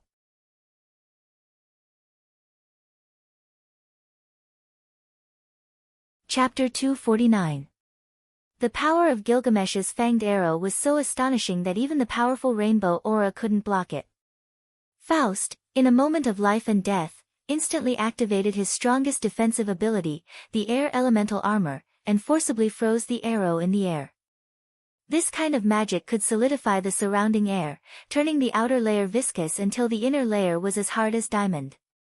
Moreover, Faust's operation of the magic formation was equivalent to concentrating the most powerful magic power of the 30 priests at the same time. With the instantaneous activation of the magic formation by a 9th-level supreme mage, its defensive ability was simply unstoppable. Although the air elemental armor was magical, there was an obvious limitation when using it. It would freeze the user in place. Before the magic effect disappeared, neither Faust, who was in the air, nor the priests on the ground, could move. Naturally, Faust couldn't freeze all the warriors. He only used the air elemental armor to protect himself and the 30 priests in the formation, because their magic power was circulating together. Warda realized that the situation was not good. He immediately descended from the air and waved his staff frantically. Smoke and dust rose up from the south of the formation, and stones flew everywhere. In an instant, a layer of earth elemental wall formed from sand and mud appeared. He could see clearly that Gilgamesh didn't care about what was happening on the battlefield. He still stepped forward, drew his bow, and knocked another fanged arrow. This arrow could no longer hurt Faust, but Faust would become a target in the air. Warda, who had encountered the sudden change, didn't forget his duty. He instantaneously released magic to protect the formation, but as an 8th-level mage, he couldn't stop Gilgamesh's second fanged arrow at all. The cause and effect of this series of changes were very complicated to explain, but it all happened in the short time that Gilgamesh took 3 steps forward. The guards facing Gilgamesh were still looking up at the sky, dumbfounded. The magic formation connected to the defense of the formation suddenly disappeared. The light emitted by their weapons also disappeared, and a cloud of smoke and dust gushed out in front of them. Gilgamesh's second fanged arrow was shot horizontally towards Sinaka's position. No matter how many obstacles there were in the middle, it flew straight towards the target. With the sound of a huge wave, a hole appeared in the half-solidified earth elemental wall. The huge wave of impact swept 5 or 6 royal guards who could not react in time into the air. The speed of this fanged arrow did not slow down at all, and with a whistling sound, it arrived in front of Sinak. Sinak was indeed a supreme warrior who had killed countless enemies. He let out a strange roar, jumped from his horse, and swung his sword. Sinaka's sword, glowing with a blood-red light, collided with the tip of the arrow. Time seemed to freeze for a moment, and then there was an explosion of blood. Cracks appeared on both the heavy sword and the long arrow, and a powerful shockwave erupted from the point of impact. Sinaka's warhorse was sent flying, and the emperor himself was sent flying backwards. Even Enkidu would have to use his full strength to take this arrow from Gilgamesh. Although Sinak could block it, Sinak was still had. The most unlucky one was the supreme mage Wyatt. He had just cast the earth elemental wall and fell from the air when Sinaka's burly figure was sent flying by the explosion of a huge shock wave. The poor supreme mage could not use any instantaneous magic to harm his majesty, who he was supposed to protect. In a moment of hesitation, he was hit hard by Sinak, breaking his tendons and bones on the spot. He was the first to die. As soon as Sinak landed on the ground after knocking White away, he gripped his saber tightly. The southern and central lines of the formation were in chaos, but Gilgamesh didn't give him any chance to catch his breath. He immediately fired another arrow. This arrow was simply beyond the imagination of the people. Even a god like Ammon had never seen such archery. If Gilgamesh had shot an arrow like this in the Battle of Kenmet, Ammon might not have had the chance to become a god, because it would have been difficult for him to survive. With a twang of the bowstring, the divine art that shocked the world suddenly disappeared, leaving only a strong shock wave in the air. What Gilgamesh shot was not the fanged arrow, but himself. His figure shot out like an arrow, and before anyone could react, he shot himself into the enemy's formation through the gap created by the arrow just now. Just as Sinak stood still, Gilgamesh's arrow arrived. His glove flashed with golden light as he swung his fist. Even though Sinak had been through hundreds of battles, he had never experienced a situation like this. He hurriedly held his sword with both hands and slashed with all his might. Gilgamesh's fist hit the tip of the sword, and the glove, made of Humbaba's toughest snakeskin, cracked. Blood spurted from his white knuckles, and the sound of bones breaking could be heard. This punch also shattered Sinaka's heavy sword, which was flashing with a bloody light. His body flew forward, and his fist landed on Sinaka's chest. With a bang, Sinaka's clothes from his chest to his chest turned into countless flying butterflies, accompanied by a flash of light, which was also mixed with flying fine armor pieces. The emperor was wearing a soft armor that also had the effect of divine magic, but it could not withstand Gilgamesh's attack. With a strange cracking sound, a large part of Sinaka's chest caved in. He spat out a mouthful of blood and was sent flying backwards. If Faust's grand priestly formation hadn't been frozen, then even if Gilgamesh had transformed himself into a sharp arrow, it would have been very difficult for him to reach Sinak in the center of the formation. But there were no ifs. Gilgamesh did not even spare the Assyrian emperor a glance after sending Sinak flying with a single punch. Instead, he leaped over Faust's head and landed right on the carriage that Princess Sisela was sitting in. Up until now, Princess Sisela had become a forgotten corner of the battlefield. But she had always been safe. Just a moment ago, Joy was guarding the front of the carriage, and she was protected by Faust's divine spell formation. But now, she had suddenly become free. Gilgamesh did not shake the reins or whip the horses, but the two horses neighed at the same time, as if they were stimulated by a powerful force. They galloped away at full speed. There were so many guards in Dasinak, how could they let Gilgamesh and Princess Sisela leave so easily? Everything happened too quickly, and it was hard to react in the middle of a fierce battle. Furthermore, the battle wasn't limited to just one place. Just as Gilgamesh shot the second tusk arrow, the divine formation under Faust's command froze and broke away from the battle. The imperial guards who were fighting Rulio and the other two did not even have time to react. The light on their weapons dimmed, and they lost the protection of the divine formation. But Gallier and the others seemed to have expected this. Rulio swayed in place and turned into a huge strange fish, spreading from the hill where he was to the ground under the guards' feet as if it was instantly liquefied.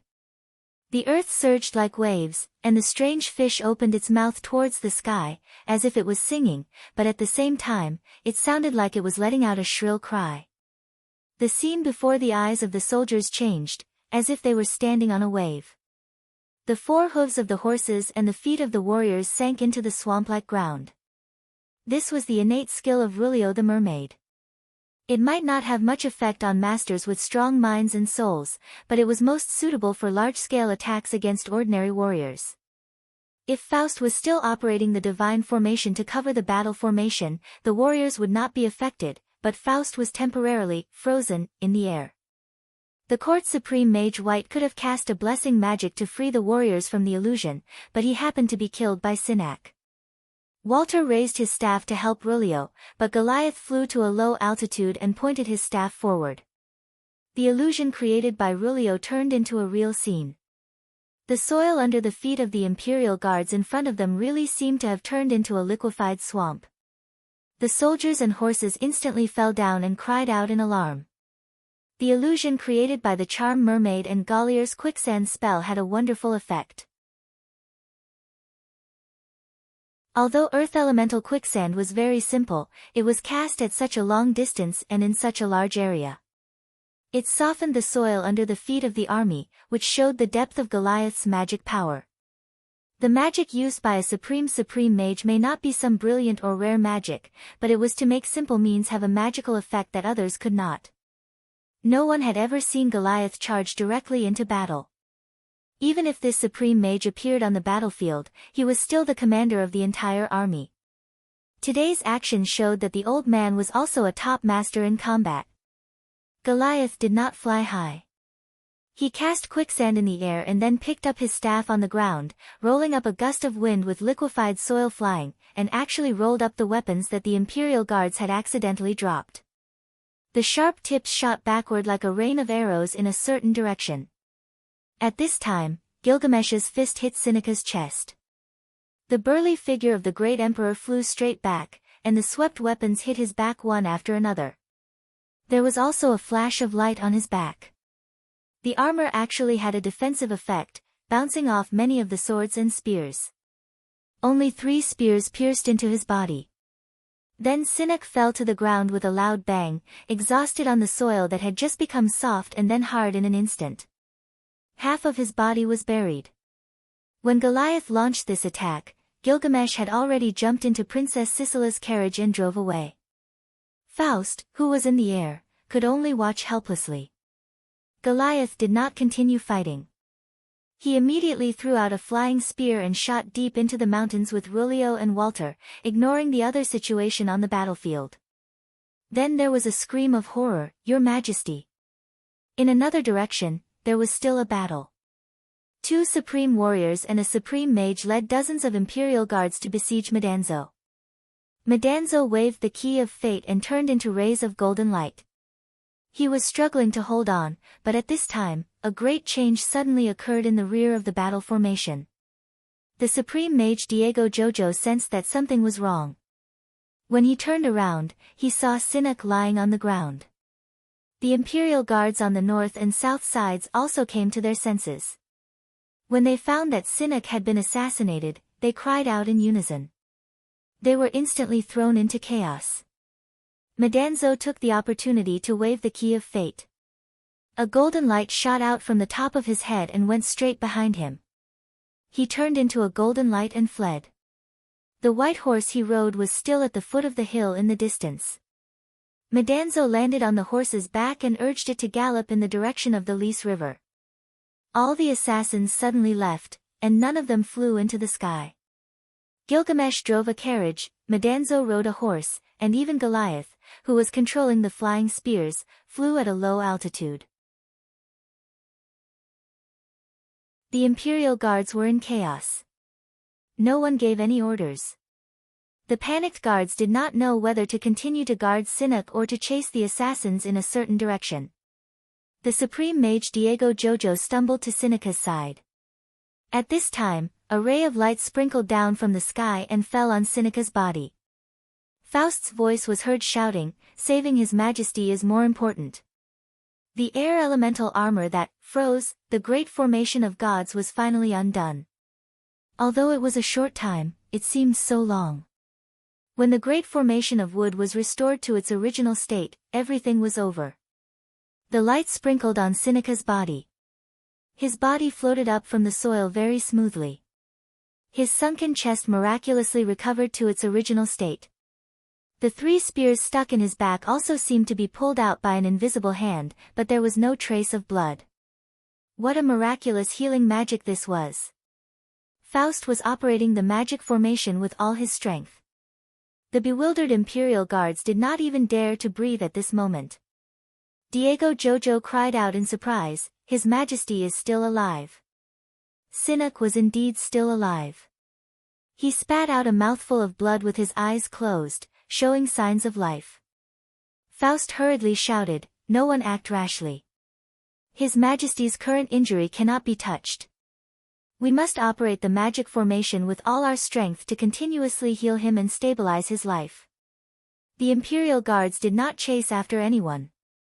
Instead, they formed a defensive circle, protecting Seneca and the magic formation in the middle. Faust was chanting incantations. Various rays of light continuously fell on Seneca's body. Only the sage imperial advisor himself could tell how many mysterious methods had been used and how miraculous the healing effects were. From the looks of it, even the dead could be brought back to life, right? Everyone could only pray in their hearts. The supreme warrior Crips finally arrived at the battlefield with 300 imperial guards from the camp, but they were already too late. Diego Jojo shouted from afar, "Rein in your mounts. Everyone dismount. Don't shake the ground. Save His Majesty's life." Seneca's signs of life were so brittle and weak that even the shaking of the ground could kill him. How could Seneca still be alive? Gilgamesh was born with divine strength. Using the acceleration from the divine bow, he shot out like an arrow. His fist landed solidly on Seneca's chest, enough to collapse a small hill. Of course, there were two main reasons why he was still breathing. First of all, he was also a supreme warrior, and his sword had dissolved some of Gilgamesh's power. The soft armor he was wearing was probably the most precious magical armor on the continent, and it could disperse and deflect powerful impacts. But most importantly, Gilgamesh's punch did not aim to take Seneca's life. It shattered Seneca's strength and bones, turning the mighty Assyrian emperor into a cripple. Not to mention Faust, even the gods would not be able to heal this injury. He could not make another movement, nor could he say another word. Of course, this was also because Seneca's body was tough enough and his defense was strong enough. If it was someone else, they would have been smashed into a bloody pulp long ago. Gilgamesh was currently driving his carriage through the undulating plains, turning east towards the Lys River. Princess Sisela sat in the carriage, looking at Gilgamesh's back as if she was in a dream. As soon as Gilgamesh appeared, he shot 12 arrows in a row. Then, he shot another 2 arrows that pierced through the enemy's formation. Finally, he himself turned into an arrow and shot towards the center of the enemy's formation. Princess Sisela couldn't react at all. She didn't even see Gilgamesh send Sinek flying with a single punch. Then, she saw the godlike Gil land on the carriage and take her and Exion away. She subconsciously reached out her hand to touch her cheek. She could still feel it, but it didn't feel real. Even the 2 horses driving the carriage felt a little surreal. They couldn't possibly be running so fast. It was like a winged Pegasus. There was an invisible force pushing the carriage forward. It felt like the carriage was floating on water. Even though there were no pursuers, Gilgamesh still used magic to speed the carriage up. According to Amon's plan, they were to leave the battlefield as fast as possible after they succeeded. They were not to fly into the sky. The gods might interfere in this assassination. As for the gods, they would leave it to Amon and Amon to bring up the rear. The Lys River was right in front of them. Suddenly, the 2 horses felt their hooves and the carriage behind them sink. The strange force disappeared. The carriage slowed down abruptly. Princess Sisela, who was sitting in the carriage, was caught off guard and fell into Gilgamesh's arms with a cry. It turned out that Gilgamesh had turned around and stood up, hugging her. The princess's eyes were wet and her face was flushed as if she was drunk. Her cherry lips parted slightly as she murmured in his arms, "Gil." Gilgamesh reached out and gently sent her back to her seat. "Sit tight," he said in a low voice. Then, the hero steadied himself on the shaft of the carriage, raised his left arm towards the sky, and grabbed the divine bow out of thin air. Then, he put his right hand on the bowstring and pulled out a long fanged arrow covered with strange patterns. Princess Sisela sat in the carriage and looked up at Gilgamesh. She seemed to be intoxicated. She looked like a love-struck fool. She didn't know what Gilgamesh was trying to do by pointing the bow at the sky. She didn't even have the heart to think about it. She only had eyes for him.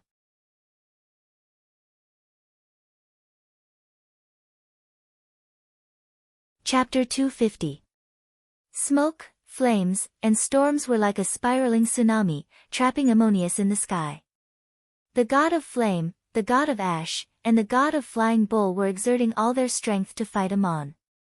Ammon waved the Eye of Sealing, like a reef standing in the stormy waves, smashing the attacks of the 3 divine emissaries again and again. Not all 9th-level divine emissaries were good at this kind of battle. For example, Palanthos, whom Ammon was familiar with, may be the closest to the realm of immortality among all the divine emissaries of the Anunnaki divine clan, but she could never cope with this kind of situation. Among the generals under Enlil, the god of ash, the god of flame, the god of wind, the god of sky, the god of flying bull, and the god of dark wolf were the most powerful, especially the god of ash. Even ordinary gods would have a hard time dealing with him. Among them, the god of sky, Zhu Xian had been shot down by Gilgamesh, and the god of dark wolf was Bright Moon Knight, who had assassinated Ammon. Seeing that the battle on the ground was over, Ammon did not want to continue fighting and quickly got away, but he was trapped by the 3 powerful divine emissaries. Especially the female giant Edam, she was simply crazy, and he had to beat back one of them to open a gap. If he wanted to end the battle quickly, Amon would have to pay the price. His whole body was shrouded in a faint golden light, and he waved the eye of sealing in the thick smoke and raging fire, turning it into a power that seemed to be able to annihilate everything and slash towards the god of Flying Bull. Amon concentrated all his strength on one person, and the eye of sealing passed through the swirling thunderstorm, as if everything was still, and hit the spiral-shaped sword held by the god of Flying Bull. There was a sudden clap of thunder in the air, and Edam's burly figure was shaken back. Amon did not relax his steps and slashed again with brute force. Ijin could not block it, but the attacks of the god of flame and the god of ash were not idle. With a bang, flames suddenly ignited outside the golden light shrouding Zamon's body, and he looked like a burning human-shaped fireball.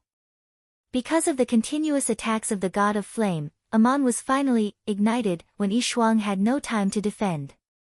At this moment, Amon had to withdraw his magic to extinguish the flames to avoid being hurt, but the eye of sealing still slashed towards Yishuang. With a loud crack, the eye of sealing cut off the tip of the spiral-shaped sword, and the surging power dispersed Yishuang's protective magic. The female giant somersaulted in retreat and was abruptly cut down. Just as she was about to stabilize her body and switch positions with the ash god in an attempt to avoid the continuous attacks, a long fang arrow flew diagonally towards her with a roar. That roar was so sharp that it seemed to have awakened the piercing pain in his soul. Then, he felt nothing at all. Of sword of of Zaman. Of dragon.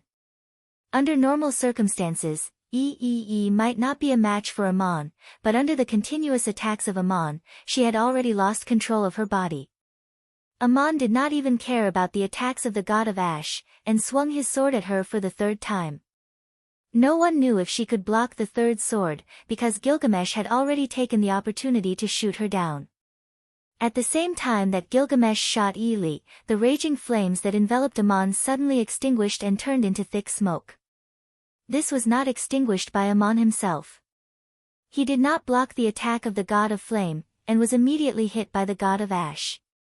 The god of ash was the most powerful god's messenger under Enlil, especially when he worked together with the god of flame. They had a technique called terrifying ashes. Amon could still use his magic to extinguish the burning flames. But when the god of ash extinguished the flames, it meant that all the energy of the attack was exhausted in an instant. It was a very strong injury that could cause a kind of permanent injury that was hard to recover from. Even a god would need to heal for a long time. What was even more frightening was that one would lose the strength to continue fighting. However, Amon seemed to have already prepared for this. Even without Gilgamesh's help, he would rather get injured in order to quickly escape. After Gilgamesh shot Ili, the flames on Amon's body extinguished and turned into thick smoke. He then swung the eye of sealing backhandedly, but it was not towards the enemy, but towards himself. The scene was shocking. Amon had cut himself in the middle like cutting vegetables. This was a technique that only a god could use, because mortals could not really cut themselves in half. Moreover, Amon had also borrowed the mystical eye of sealing in his hand. Two Amon appeared in the sky, one in front and one behind. The Amon in the front was unharmed, but the golden light on his body had dimmed a little. He turned into a golden meteor and shot towards the Lizi River. The Amon in the back had no golden light on his body, nor did he have a sword in his hand. His whole body was wrapped in thick smoke, and he turned into ashes in the thick smoke.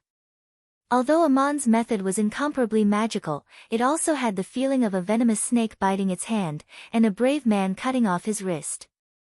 He was not injured, but he lost his magic power. He cut off the injury that had already been caused by the terrifying ashes, and at the same time, he escaped. Gilgamesh shot the last fanged arrow, and the divine bow in his hand fell to the ground.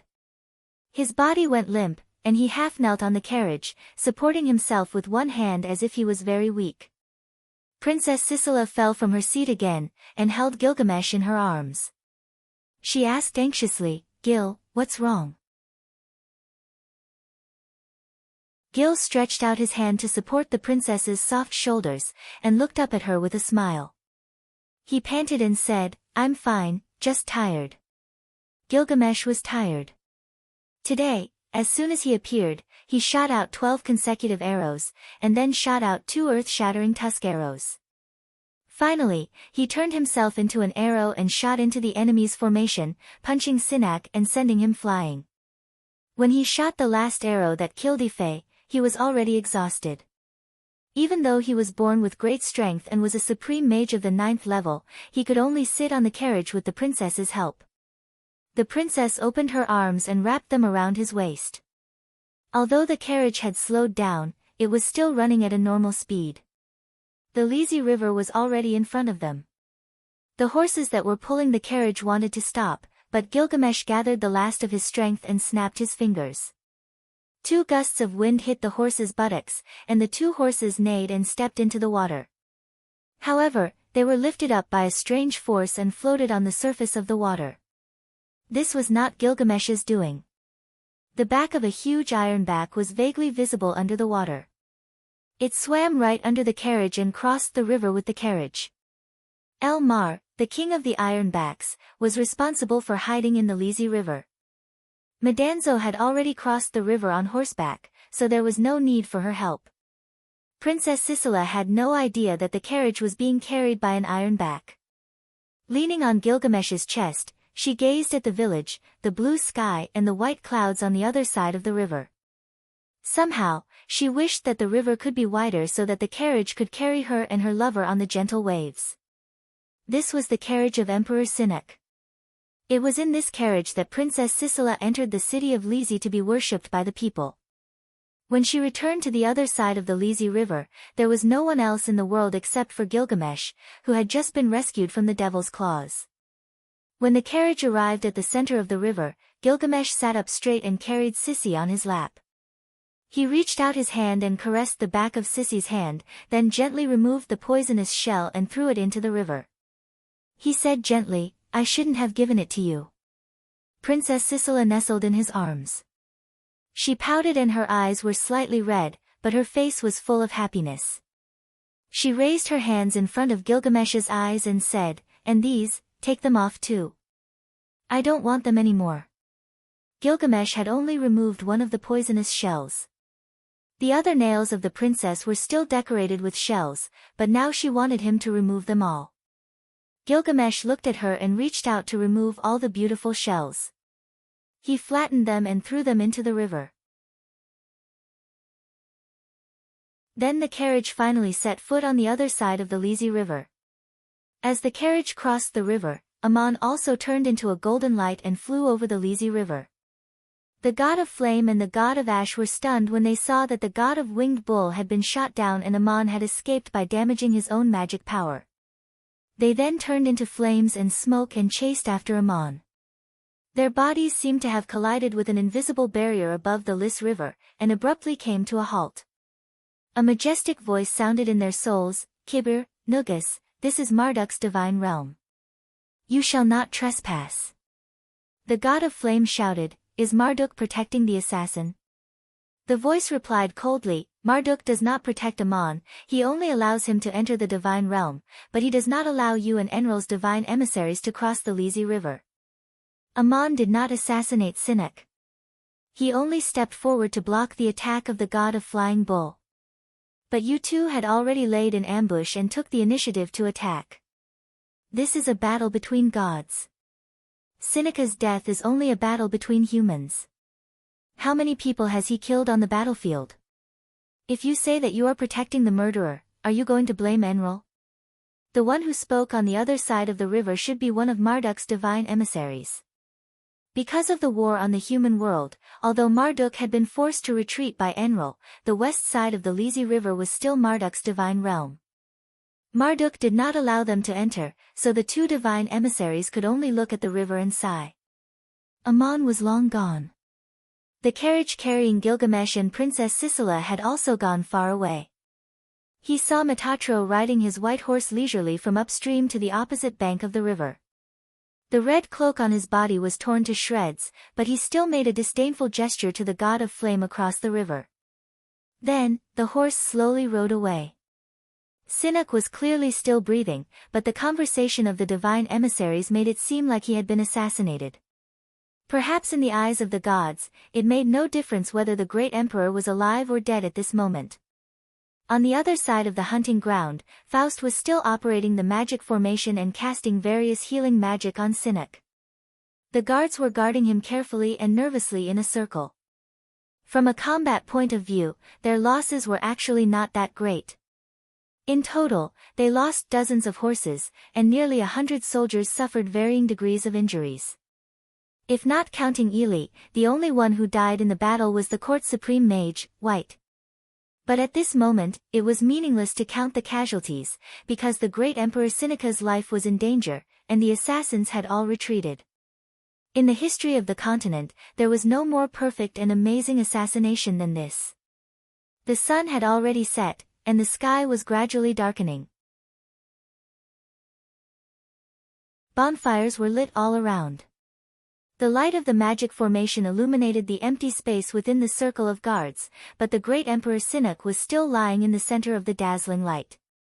The magic formation was still operating. Many of the priests were sweating profusely. Their magic power was about to run out. Saving the great Emperor Seneca's life seemed to be even more difficult than fighting the assassins just now. But before Faust gave the order to stop, no one dared to stop. Even the guards in the surroundings did not dare to move. Currently, the imperial preceptor, Faust, was the highest-ranking official of the empire on the scene. All operations could only be commanded by him. Many people were secretly praying in their hearts, hoping that the imperial preceptor could save Seneka's life, even if it was only for a short period of time. Otherwise, if the great emperor was assassinated, according to the cruel laws of Sinek himself, the guards accompanying him would be severely punished. Faust was not only saving Sinek, he was also saving everyone present. After nightfall, some of the priests were already trembling, with traces of blood seeping from the corners of their mouths. It was spring, but there was a strong chill in the mountains under the curtain of night. The imperial guards who were guarding the surroundings inexplicably felt an irresistible fear in their hearts. They had never been so afraid, even when they were fighting and fighting. At this moment, there was a flash of fire and the sound of galloping horses coming from the southeast. From afar, someone shouted, "Her Majesty the Empress has arrived." It was an army carrying torches. They had rushed over from the city of Lys. Empress? Sinek had come to the hunting ground today to confer the title of Empress. The ceremony could no longer be held, and the hunting feast would never start. Princess Sisela was also taken away by the assassins, leaving only Sinek who could die at any time. Now that the Empress had arrived, it could only be Samir who had stayed in the city of Lys. Faust, who was in midair, finally stopped the operation of the formation when he saw that Samir had arrived. He spoke in a tired voice, "His Majesty's injuries are finally under control. His life has been saved. We can move him into the carriage and escort him back to the palace." In the mountains on the west bank of the Lys River, Prince Binut and his guards had set up a tent. From the looks of it, they were also hunting. The situation in the kingdom of Babylon was so tense that Princess Sisela had to marry Sinek. Moreover, it was said that King Hammurabi too was seriously ill. How could this prince still have the mood to go hunting? A group of people were sitting in the tent, holding a small hunting feast. The food on the table was the game hunted by the guards in the nearby mountains. However, the people sitting in the tent were the heroes who had just participated in the assassination of Sinek. Princess Sisela, who was supposed to marry Sinek and become the Empress of Assyria, was among them. A luxurious carriage was parked outside the tent. It was the carriage of Emperor Sinek. Beside it was a handsome white horse. Other than Prince Binut and General Robin, there were 8 other people sitting in the tent.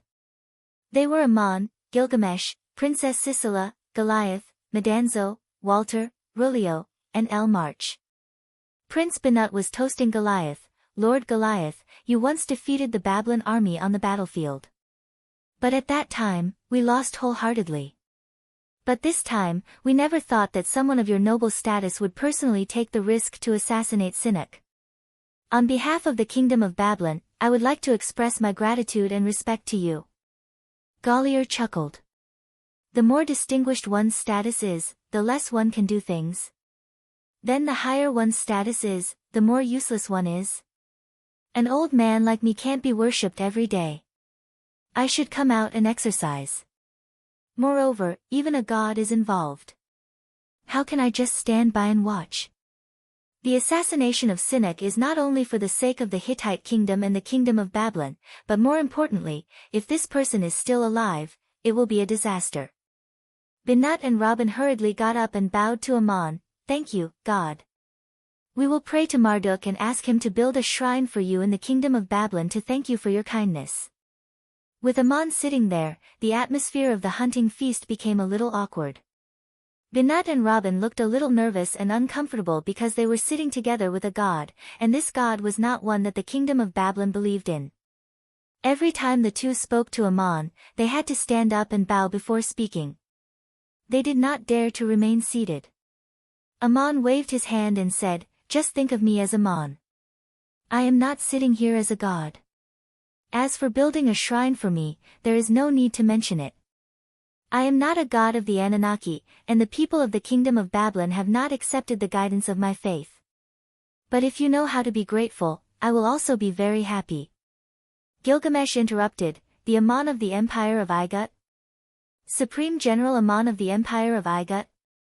The generals of the armies of all the kingdoms in that chaotic battle were all here." Goliath sighed, "The changes in this world are really unpredictable. Even the gods cannot know everything." Prince Binut asked again, "Gil, is Sinek really dead? If he is dead, how should we deal with it?" Gilgamesh took a sip of wine and replied unhurriedly, "I don't know if Sinek is dead or not, but if he is alive, he might as well be dead. As for how you deal with it, it is your own business. I am no longer interested." Goliath reminded, "Since Commander Robin is also here, I suggest that the Babylon army be transferred to the front line of the Lys River. After the assassination of Sinek, the Assyrian Empire will inevitably be under the control of Samir, and the Queen will also put a lot of troops on the border. Only when the kingdom of Babylon shows the courage and strength to fight, will the situation be really reversed."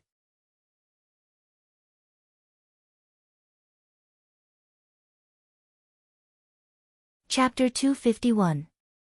Goliath gently stroked his beard and said, "No matter who inherits the throne, we must first maintain the stability of the Assyrian Empire and control the situation. The assassination of the emperor is a major event. If we don't deal with it well, it is likely to lead to a mutiny. In order to prevent internal strife, we must show our strength to the outside world and guard against sneak attacks. It is necessary to deploy a large number of troops to suppress the Assyrian Empire. As for whether the war will start or not, it depends on the attitude of the kingdom of Babylon." Prince Binut nodded and said, "Once the news of Sineka's assassination spreads, the people of Babylon will be greatly encouraged. The Assyrian Empire's military expansion has reached its limit. The large areas of territory behind the front line need to be consolidated. In fact, it is impossible to launch a large-scale campaign at this time. This is something that the leaders of the various kingdoms can see. But the feelings of the common people and the soldiers are different. Sineka's cruelty is terrifying. When it is said that he will lead his army to attack, the people of the city will flee before the battle even starts. The city's garrison will also collapse at the first touch. Now that the situation has changed, it is time to rally the people's confidence and stabilize the line of defense at the Lys River. I will send messengers in the name of the king to express my condolences to the Assyrian Empire and Queen Samir. For the time being, we will not provoke them and use this as an excuse to start a war." Goliath nodded and said, "That's good. Since you have made such arrangements, our goal of assassinating Sinek has been achieved. I left Saya in the name of visiting the city of Salem, but I went all the way to Lys and brought High Priest Saya and my student Walter here. We have been away for a long time. We should go back now." The Supreme Mage was very straightforward. After saying this, he got up and left. The crowd walked out of the curtains together to see him off. Before leaving, Goliath looked back at Binut and Princess Sisela with a meaningful look. At last, he said, I heard that Hammurabi too is very ill. No matter who inherits the throne of Babylon, take care of yourself. The turmoil on the continent will not end here. Everyone stood in the open space and watched Goliath and Walter leave on the flyer, but Rulio didn't go with them and still stood behind Amon. Princess Sisela suddenly asked, Binut, you said that you don't want to provoke the Assyrian Empire right now, but the assassin is Gil. Everyone knows that he is the hero of the kingdom of Babylon. The Assyrian Empire can't just let the assassin go. What do you plan to do? Prince Binut gritted his teeth and said, That's not easy. Let's just say that we can't find Gil. No one knows his whereabouts. In terms of diplomacy, we can just give them face and step down. Would anyone really dare to go deep into the kingdom of Babylon to find Gil? With a hero like Gil, the morale of the army and the people will be greatly boosted. The kingdom of Babylon is not really afraid of war. Gilgamesh waved his hand and said, If the Assyrian Empire really wants to track down the murderer, just tell them that the kingdom of Babylon will assist in the investigation. Let them send someone to look for me. Whether they can find the murderer or not will depend on luck. Ever since I left Uruk, I have nothing to do with the affairs of the other kingdoms on the continent. Killing Sinnock was just a favor to Ammonius. Goliath is gone, and so am I. Princess Sisela pouted, Gil, are you going to leave me alone again? Gilgamesh turned to her and said, It's up to your highness to decide whether I'm going alone or not. Prince Binut hurriedly interrupted, My aunt, the king is seriously ill. The kingdom is still waiting for you to return and take charge. When the current storm is over, you and Gil can show yourselves in public and become the heroes of the kingdom. When that time comes. Princess Sisela interrupted him, My nephew, after what you've gone through, I have nothing to do with the court anymore. I hope you can become a successful king in the future. After saying that, he walked to Gilgamesh's side and said, Gil, take me with you. Gilgamesh made an inviting gesture, My princess, please get in the carriage. Princess Sisela said again, Gil, please wait. She went back to the curtain and filled a cup with wine. She held the cup with both hands and walked to Madanzo. She bowed and handed the cup to him, My hero, I don't know how to express my gratitude to you. Please let Sisela give you a cup of wine before you leave. Madanzo's expression was indescribable. He took the cup and drank it in one gulp. Then he waved his hand and said, Your Highness, I wish you and Gil a safe journey. Gilgamesh drove the carriage away with Princess Sisela. They soon disappeared into the distant mountains. Since then, they had become a legend on the continent. No one knew where Gil and Sisela went, but different stories were told in different places. As they were leaving, Madanzo looked at the disappearing carriage and the lonely white horse in the clearing. He seemed to be talking to himself, No matter what I do, I'm not him. His voice sounded a little lonely. Amon put a hand on his shoulder and said with a smile, Of course you're not him. You're yourself in this world. But after all, you have witnessed their story. Do you understand? Hearing this, Madanzo seemed to be deep in thought. He lowered his head and seemed to be in a trance for a moment.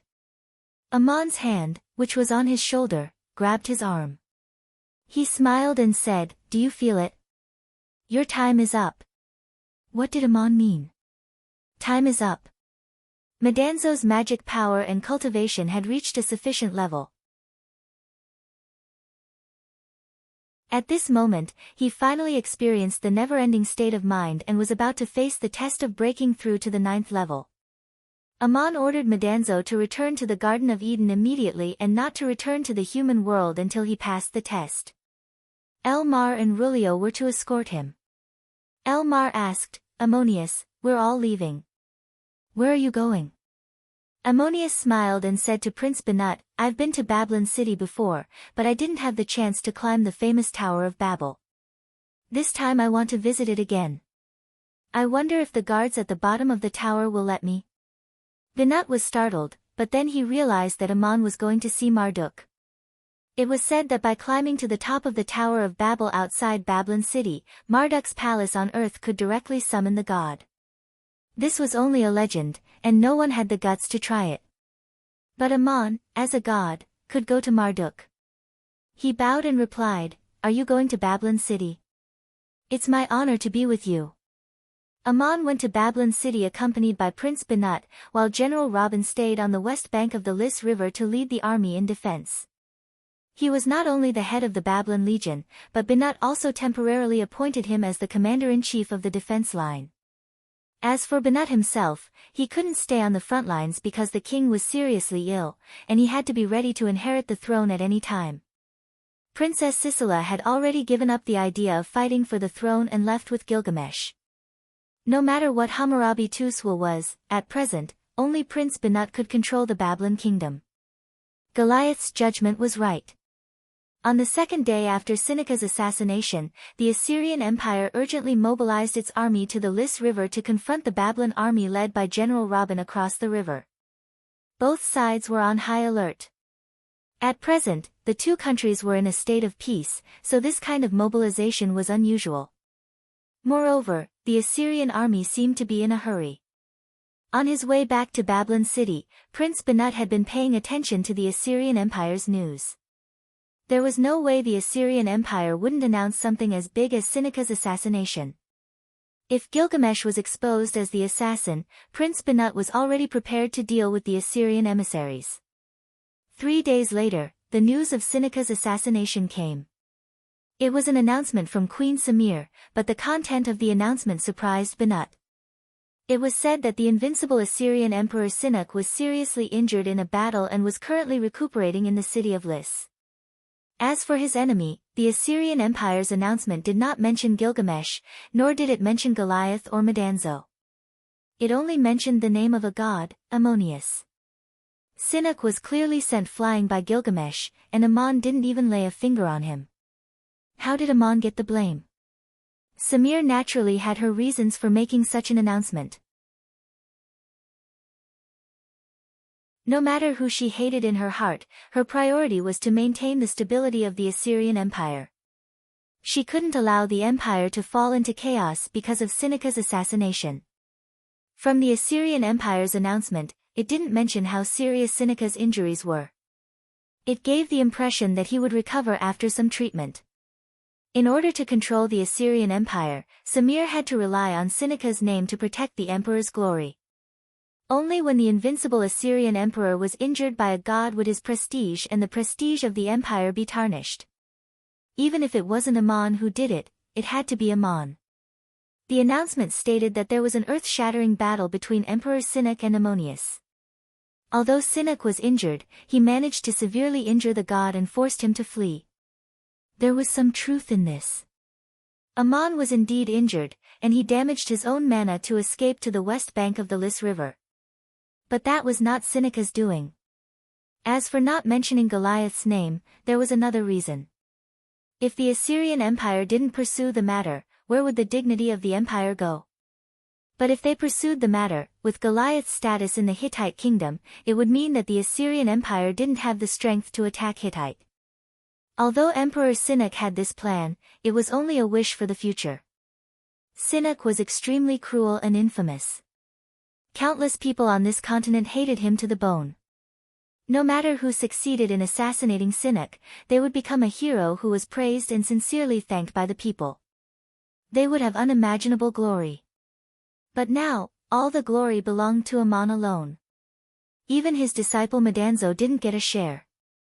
Who knew what kind of bitter smile Aman would show when he heard this?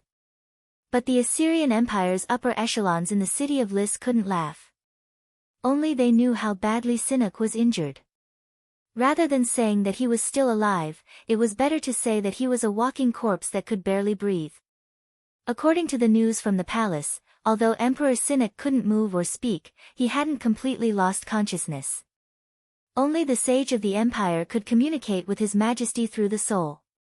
Currently, Seneca was being guarded day and night by the sage of the empire's priests, who took turns to cast magic to keep him alive.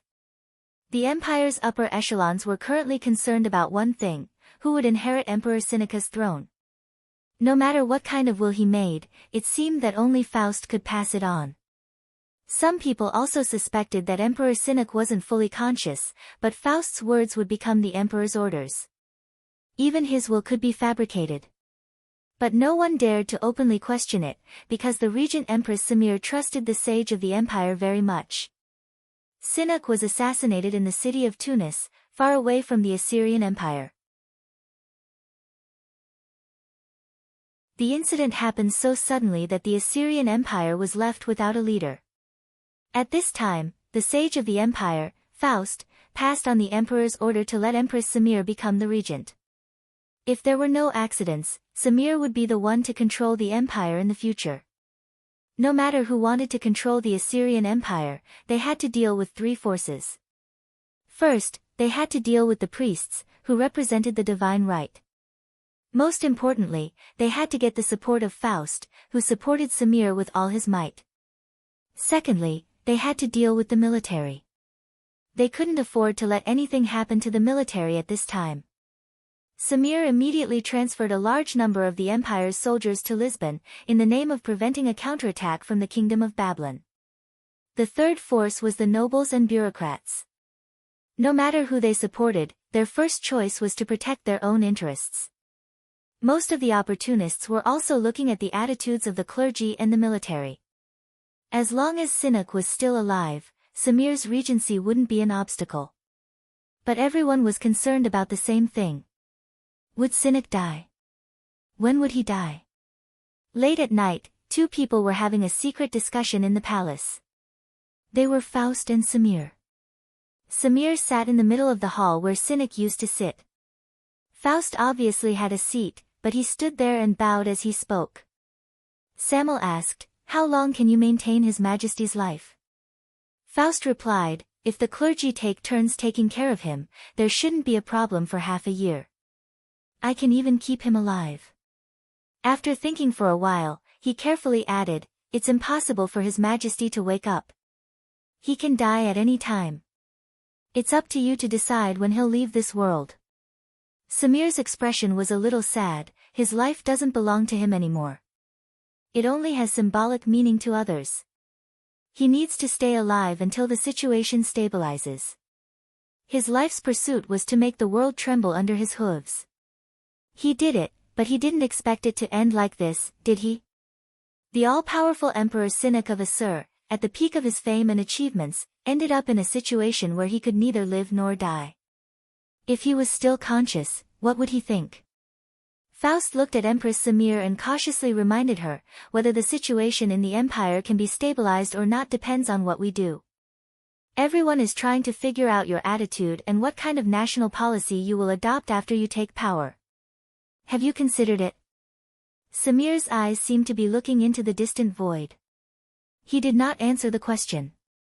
"The reason why we stopped Seneca's atrocities was because we did not want to see the disaster that his brutality would bring." Other than pity for the innocent, there was also a deeper fear in his words. "Do you know what this fear is, sage imperial tutor?" Faust could vaguely feel a stabbing pain in his soul. It was the imprint left by Shandan that had been inadvertently touched, causing him to feel an indescribable burning desire. However, he lowered his head and replied, "I'd like to hear the details." Samir continued, "We are afraid of ourselves.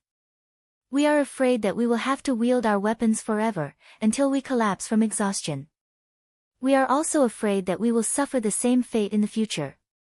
We will accept the same fate as those who were brutally slaughtered.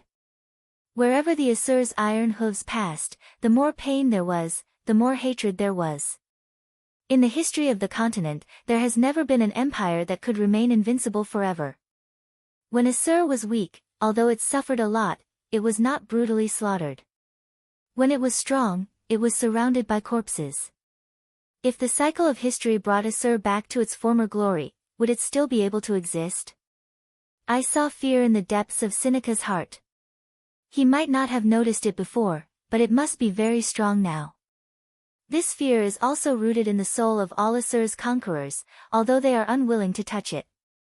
They are afraid that one day, they will be trampled and slaughtered like the people they once conquered. Faust couldn't help but shiver, but the scorching feeling in his soul became even more intense. Sudan's words echoed in his mind again, a person's belief has always been the master of his heart. I'm just asking you to examine your heart. Please release your desire, and tell yourself how to fulfill it. So he coughed and said, Your Majesty, I want to tell you a story. There was a world where there were two families. One was prosperous and rich, while the other was weak and poor. They were very far apart, but one day, they finally met. The poor envied the prosperous. Then one day, the prosperous family fell ill. The other family rushed into their house, robbed them of their wealth, and slaughtered their wives and children. From then on, there was a deep fear in the world. The slaughterer feared that the other family would recover from their illness, and feared that he would become strong again. If that happened, it would mean that his sins would be settled, his wealth would be plundered, and his family would be slaughtered. That was what he had done. He dared not repent, nor could he disobey. He would not and could not truly confess his sins.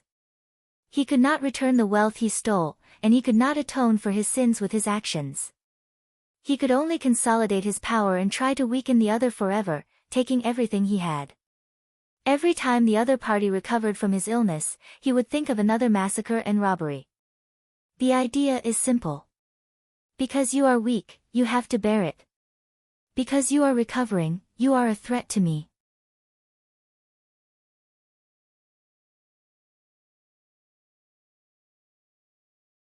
Chapter 252. Faust sighed. It's a pity that the world is like this. Perhaps on the day of the apocalypse, the gods will judge the world. Samir's expression changed slightly, that's Seneca's world, and Cynic has ushered in his doom. Are you trying to say that everyone in the world has a cynic in their heart? Don't forget that we're discussing the national policy of Assyria, not the end of the world. Faust bowed apologetically, Your Majesty, forgive me for straying from the topic.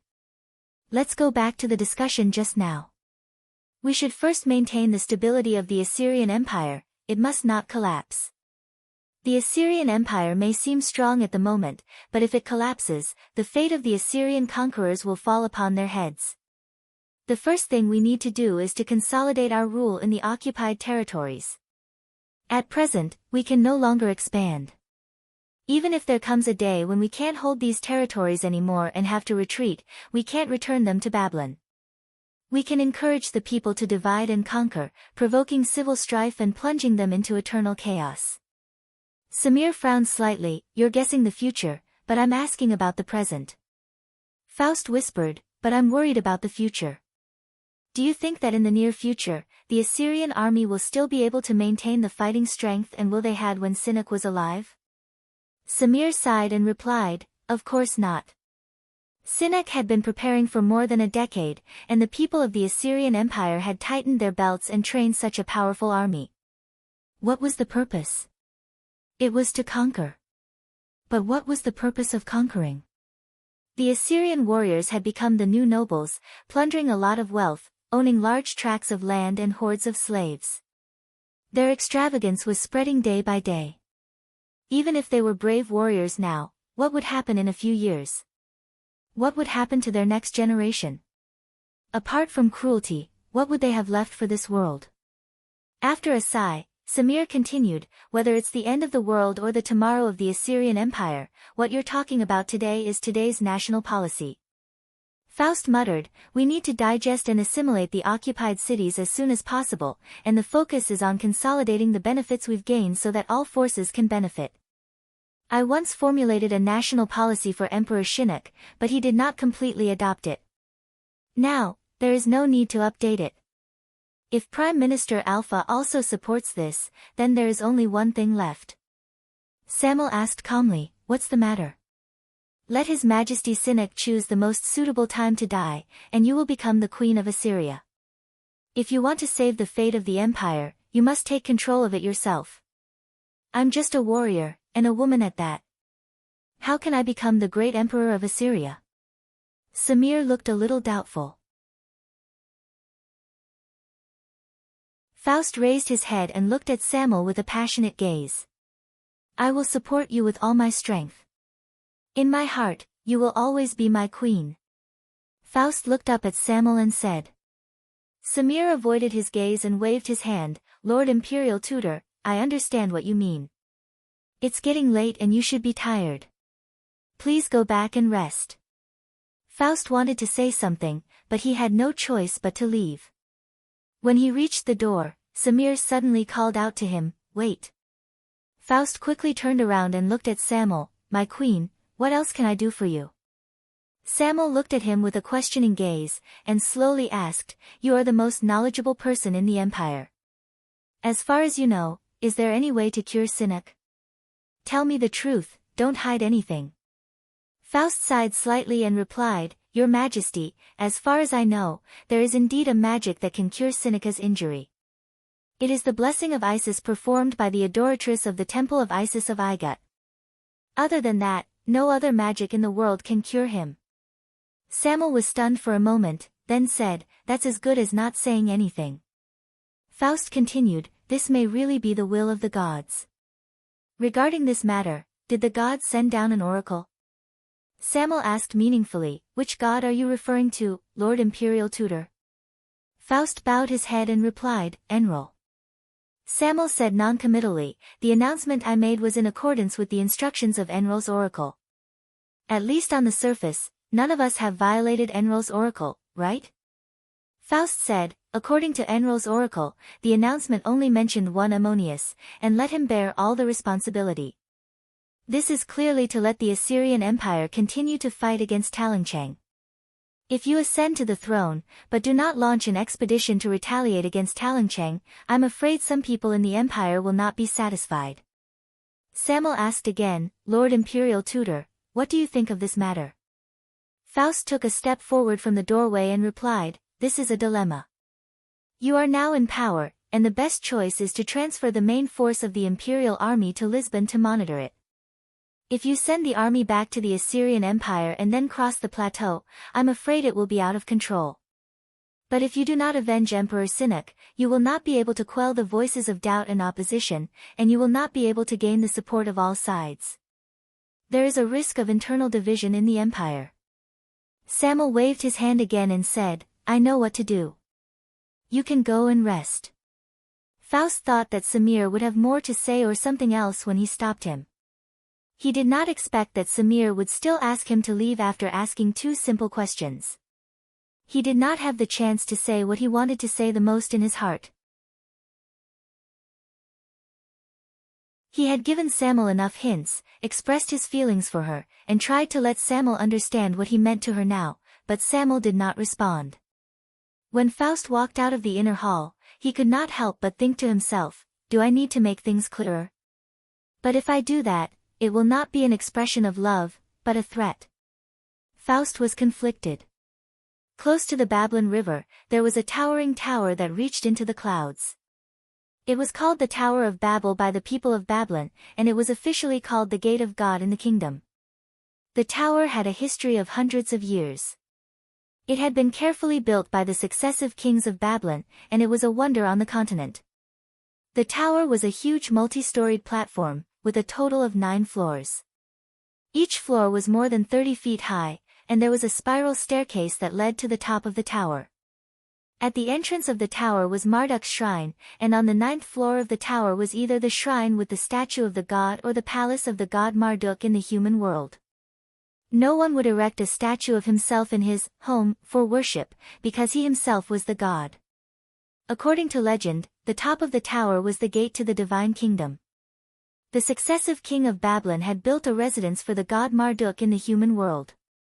According to the ideals of secular life, people served the god like an emperor, and selected young and beautiful women of the kingdom to live here to accompany Marduk. Only the king and the high priest of the kingdom had the right to enter the top of the tower at will, symbolizing that they could listen to the teachings of the god face to face, but even they could not enter the bedroom of the great god Marduk.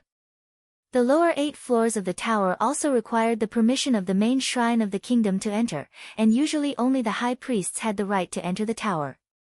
But today, there was a very special guest.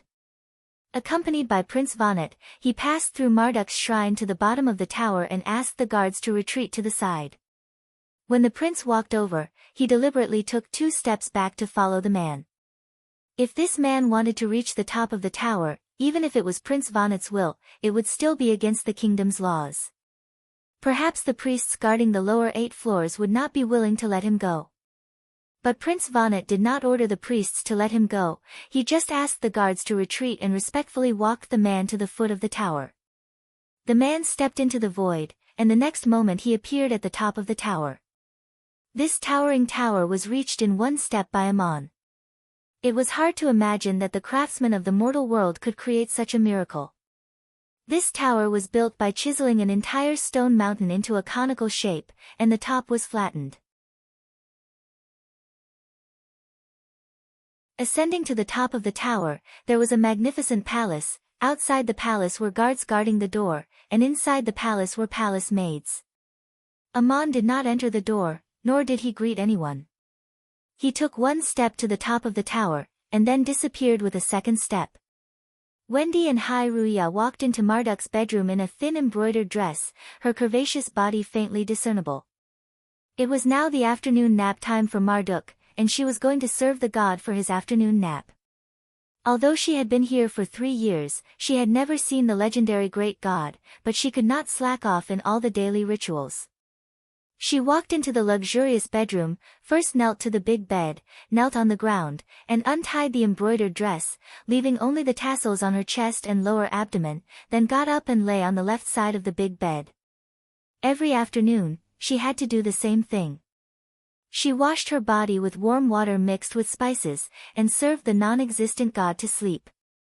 For the subjects of the kingdom of Babylon, this may be a legendary sacred ritual, but Wendy's heart was already numb, and it was just a mechanical action repeated every day. When she lay down, she did not feel tired at all.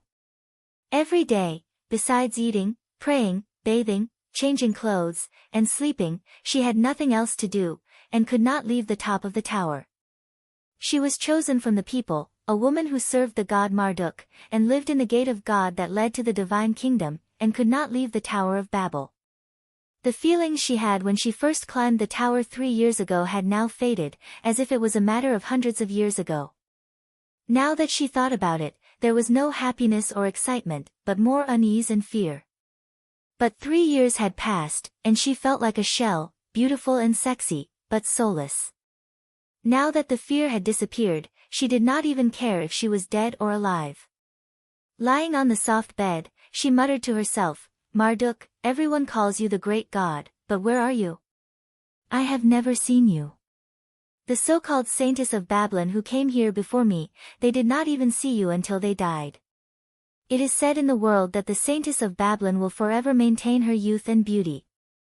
Yes, every day I receive the blessing of the priests to protect my delicate face. But what people do not know is that almost all the saintesses of Babylon will die before their youth is over, because there is nothing left for them to live for. People call me the saintess of Babylon, but they do not know that I am actually a prisoner of Babylon, a prisoner forever imprisoned in this palace, unable to walk out of the palace gate at the top of the tower. Marduk, if you are a god, you should be able to hear my voice. Please release your prisoner. If you are unwilling, you can even end my meaningless life. Are you the legendary saintess of Babylon? Very beautiful indeed." A man's voice suddenly rang out from the bedroom. Wendy cried out in surprise and jumped up from the bed, the tips of her nipples drawing an elastic curve under the tassels on her chest.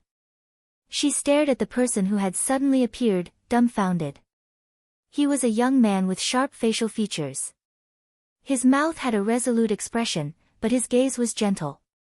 He was well-built, and his face was handsome. He wore a light white linen robe, and his body was untainted by even a speck of dust. The door to the bedroom had always been closed, but he had appeared out of thin air in front of the bed. No man could enter this bedroom, not even the king or the high priest of the kingdom. The people who took care of Wendy's daily life were all palace maids of the divine gate. The palace maids were rotated every year, unlike Wendy who had to stay here forever. She envied those palace maids. As the Saintess of Babylon of the Divine Gate, she was a woman who served the gods. Of course, she should not be disrespectful to the gods.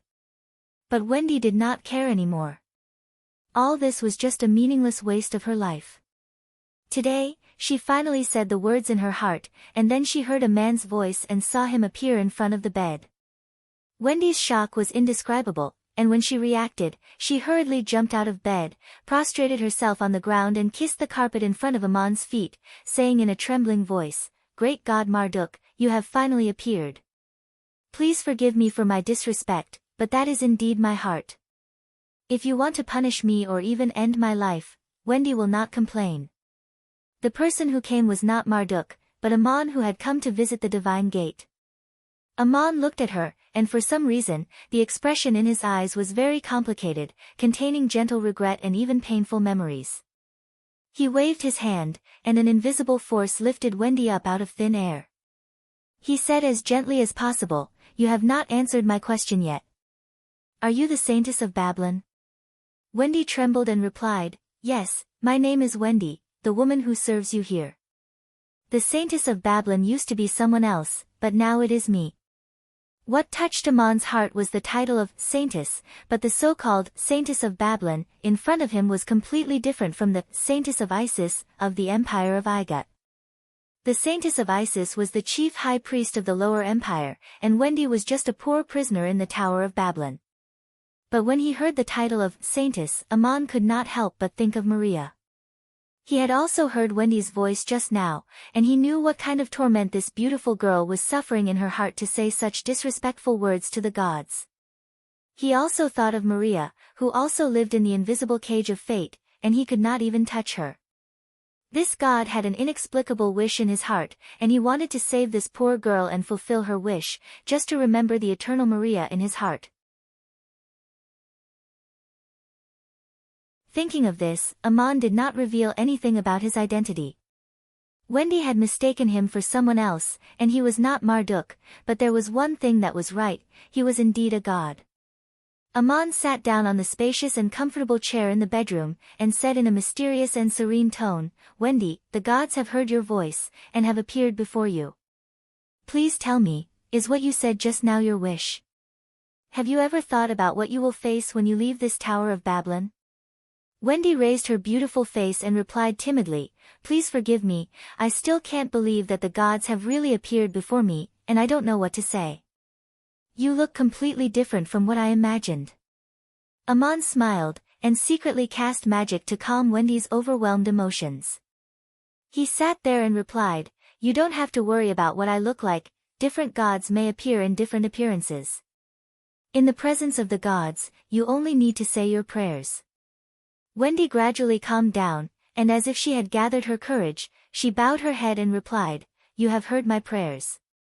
As for what it is like under the Tower of Babylon, I am not ignorant, because I grew up there and came from there. If you think that my thoughts are a betrayal of the gods, I would rather accept the punishment, because I really do think that way."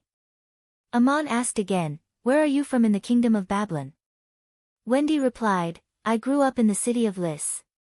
Amon's heart sank slightly, and he had to say, "Don't you know that the city of Lys, your hometown, is no longer there? The Assyrian Empire captured the city and carried out a brutal massacre." Wendy finally could not help but shake her shoulders and began to sob. "Of course I know, I heard it clearly when the high priest climbed to the top of the tower and prayed to the gods. I thought that my soul had become numb after coming to the gate of God, only then did I know that I could still shed tears. I prayed to the gods over and over again, but it did not save my hometown. It was then that the thoughts I had just now sprouted in my heart. God, if you cannot save the city of Lys, why did you imprison me here?" Amon sighed, his sigh was desolate and helpless. He shook his head, "I did not destroy the city of Lys, it was the army of the mortal empire, and I did not imprison you here, it was the priests of the kingdom of Babylon. I can help you fulfill your wish, but tell me, beautiful girl, what can you do after leaving this place?" Wendy replied, "My father was a gardener, and the best gardener in the city of Lys. I can cultivate all kinds of flowers and trees, and know how to prune them to make them grow stronger. I can also process fresh flowers into all kinds of fragrant ornaments. I can also cultivate the seeds of all kinds of plants, I can embroider, I can help you fulfill your wish. I can also cut clothes, and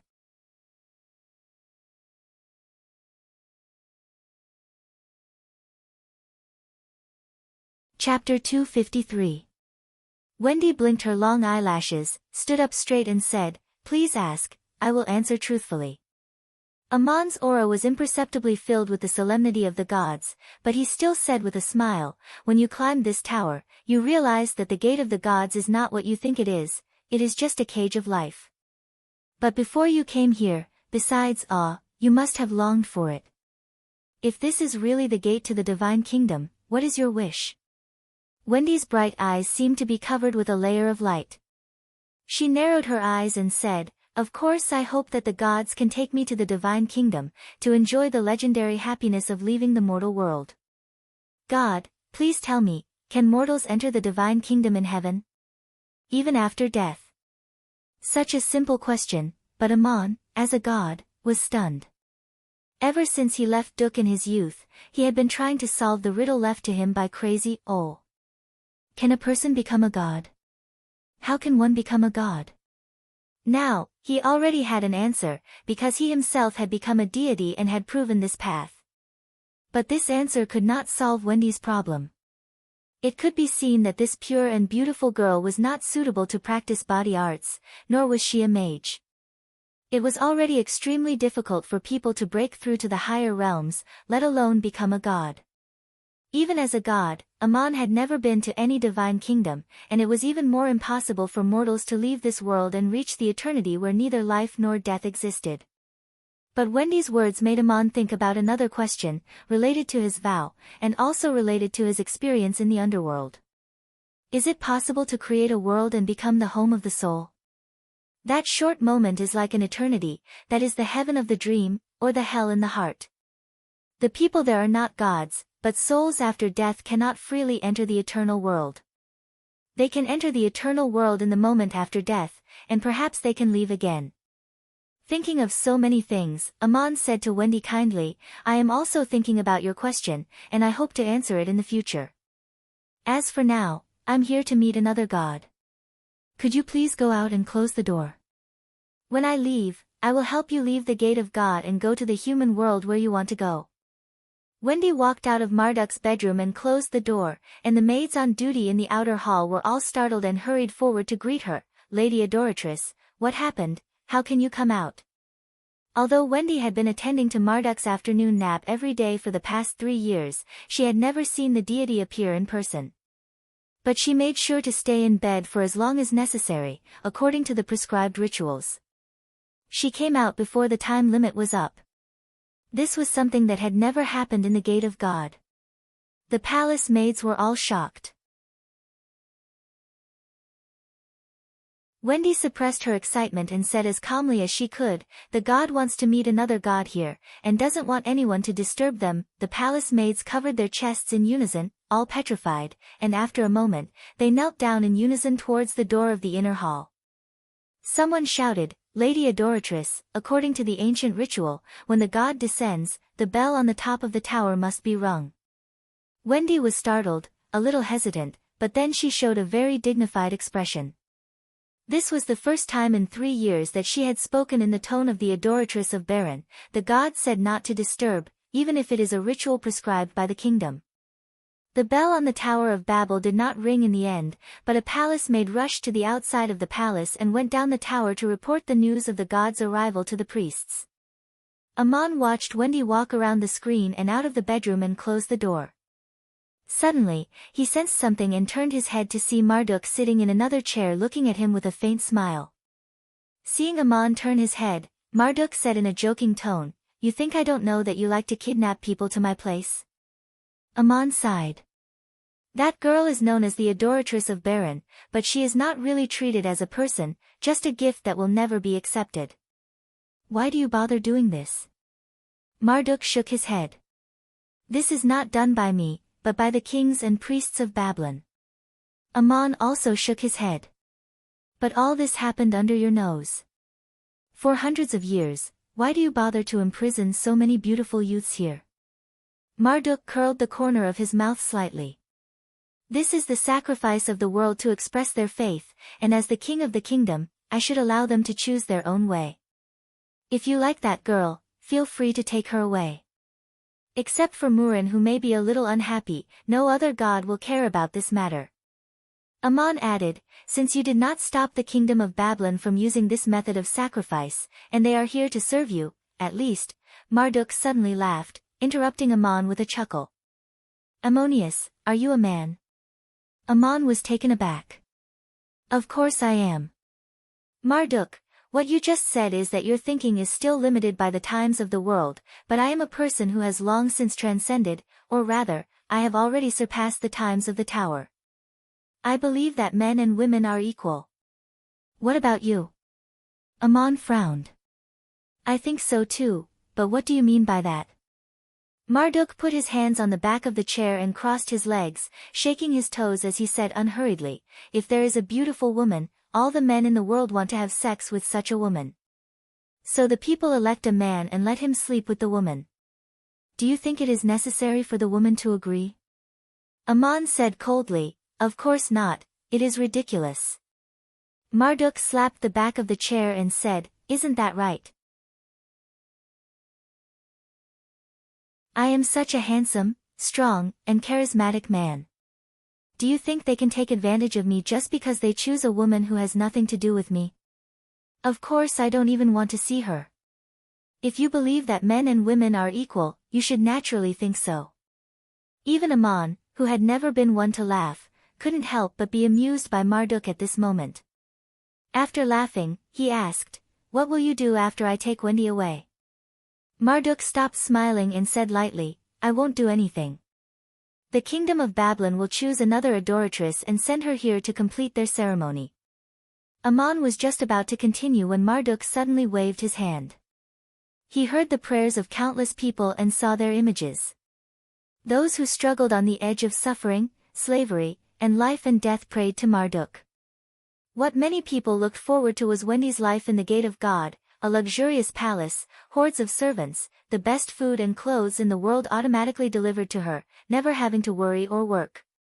Marduk curled his lips again and said, you said that the gate of God is the cage of Wendy's fate, but the world under this tower is a cage for countless people.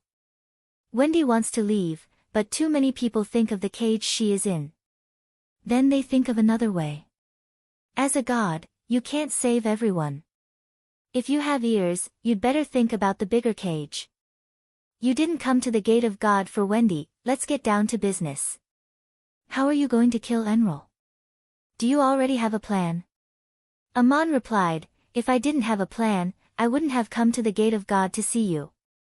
Enrol will definitely be waiting for me to show up, and where do you think he will send people to monitor my movements at any time? Marduk looked at Ammon and did not answer the question. You were injured by the combined forces of the god of flame and the god of ash, and your strength has been figured out by Enrol. Looking at you, it seems that your magic hasn't recovered yet? Ammon nodded. Yes, I need to find the most suitable place in the world for training, and one that is absolutely safe. Marduk asked again, you have not received guidance from any divine clan, so naturally you will not go to the divine realm, but you should have a divine palace in the world, right? Ammon nodded again and said, yes, I have a divine palace called the Garden of Eden, but it is not fully built yet. Marduk's smile was a little mysterious. Then the best place for you to recuperate is the palace of Murin. Ammon also smiled. So I know where Enrol will be waiting for me, and as soon as I appear, he will naturally be able to find my whereabouts.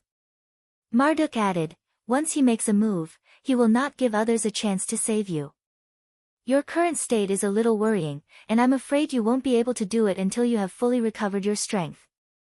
Ammon pointed around and said, that's why I came to the gate of God, not just to see you. I have to say that this tower is very well built, and this is the most suitable place on earth for gods to recuperate. It is also the most suitable place for me to cultivate and recover my strength, and it is very safe. Marduk laughed again. Ah, Ammon, You really know how to take advantage of me, abducting the Virgin of Baron, and even borrowing the palace. Aman said with a straight face, "You can refuse." Marduk's figure slowly disappeared, his laughter still echoing in the bedroom. "How could I refuse? Compared to the risk you took to lure Enril to attack, my sacrifice seems to be too little. You can try to recover your strength here, and in order to thank you for your success in assassinating Sinek, I can give you a choice, either take Wendy away, or make another request of me." Aman replied indifferently, "There is no need to make another request, I have promised Wendy that I will take her away." Something big had happened. Something big. A god has descended into the palace on earth, and is living there. For the first time, the palace built by the king of Babylon to serve Marduk has its original purpose. Except for Wendy, the Virgin of Baron, no one has seen a god, but some people have heard the voice of the god in their souls. The god wants to live in the gate of God for a period of time. He didn't want to be disturbed, and he didn't want the news to leak. Because the god had sent down an oracle, the ordinary people naturally did not know the news, but they were curious about why the temple of Marduk under the Tower of Babel had been holding all kinds of sacrificial ceremonies for days, and the high officials and priests of the kingdom had ascended the Tower of Babel. The powerful lords climbed the tower, but could not enter the palace, and could only worship and pray outside the palace. All the daily life of the god in the inner palace was taken care of by Wendy, the Virgin of Baron, and the palace maids could only serve in the outer palace. Every word that Wendy conveyed was treated as an oracle. Everyone thought that Marduk had descended, and only a few people in the kingdom knew that it was Ammonius. Aman was sent by Prince Banat, but His Royal Highness did not expect that this god would occupy the palace and the Virgin of Baron, and live in the Tower of Babel so openly. Marduk did not seem to have sent down an oracle to express his opposition, so Prince Banat had to keep quiet. Aman lived in the gate of God for several months, meditating in peace without anyone disturbing him. Wendy took care of his daily life. In fact, Aman did not need her to take care of anything, but at least it was much more convenient to have someone around. Aman also told Wendy the truth that he was not Marduk, but Ammonius. When Wendy learned the truth, she was stunned for a long time, then suddenly fell in front of Aman's feet, hugged his legs, and burst into tears.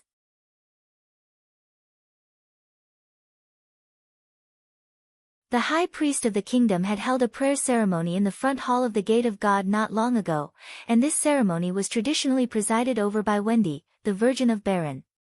Wendy had also heard the latest news. Ammonius had sent down a punishment, and the Assyrian Emperor Sinek was dying and would soon die. The prayer of the high priest of Baron was different from the announcement issued by the Assyrian Empire. Of course, it was said in the words that the god liked to hear, and it was closer to the truth. The Assyrian Emperor Sinek destroyed Wendy's hometown, Lisbon, and Ammonius' punishment of Sinek was tantamount to avenging Wendy. The god in front of me is the most grateful Ammonius. How could Wendy not be excited? Aman helped Wendy up and asked, "Why are you crying so sadly when you heard that I am not Marduk?" At this moment, Wendy had forgotten her fear of the gods, and did not even think about whether she was being rude, so she simply hugged Aman and sobbed in his chest, "It's you assassinated the tyrant Sinek. I will be forever grateful to you in this life. No matter what I do, I will never be able to repay you." Although she was crying loudly, Wendy was more overjoyed. If she had known that a god would come to the gate of God, she would have preferred to be Meng instead of Marduk.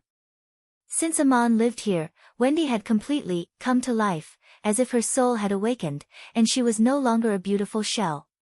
She still stayed at the top of the tower and could not go out, but the feeling was completely different, full of the youthful aura of a young girl. Although Aman did not deliberately say anything, Wendy did not point out to anyone that the god in the inner hall was not Marduk but Aman. Anyway, everyone thought it was Marduk, so let it be so. Even Marduk himself did not show up to object, so what else was there for others to say? Prince Banat had always been aware of this matter, and the king of Babylon, Hammurabi too, also learned the inside story from Prince Banat. One day, 3 months later, Wendy walked into the inner hall and told Aman that Prince Banat and the high priest of the kingdom were outside the palace asking the gods for permission, hoping that he could see the king. The king should have come in person, but he was seriously ill and bedridden, so he specially presented the most precious gift of the kingdom, asking the gods to bless him in person. During this period of time, Aman lived in the gate of God as a god, and in addition to concentrating on recovering his strength, he also gained other things. He received all kinds of valuable gifts from the nobles of the kingdom of Babylon, which added up to a staggering amount of wealth. He could not refuse these gifts. If Wendy went out to pass on his message and refused, those people would be so scared that they would break out in a cold sweat and even want to jump off the tower. These gifts, in addition to many luxurious utensils and treasures, were a large number of special parangons. Although the kingdom of Babylon was greatly weakened after the defeat, the wealth of the nobles in the kingdom was not affected much.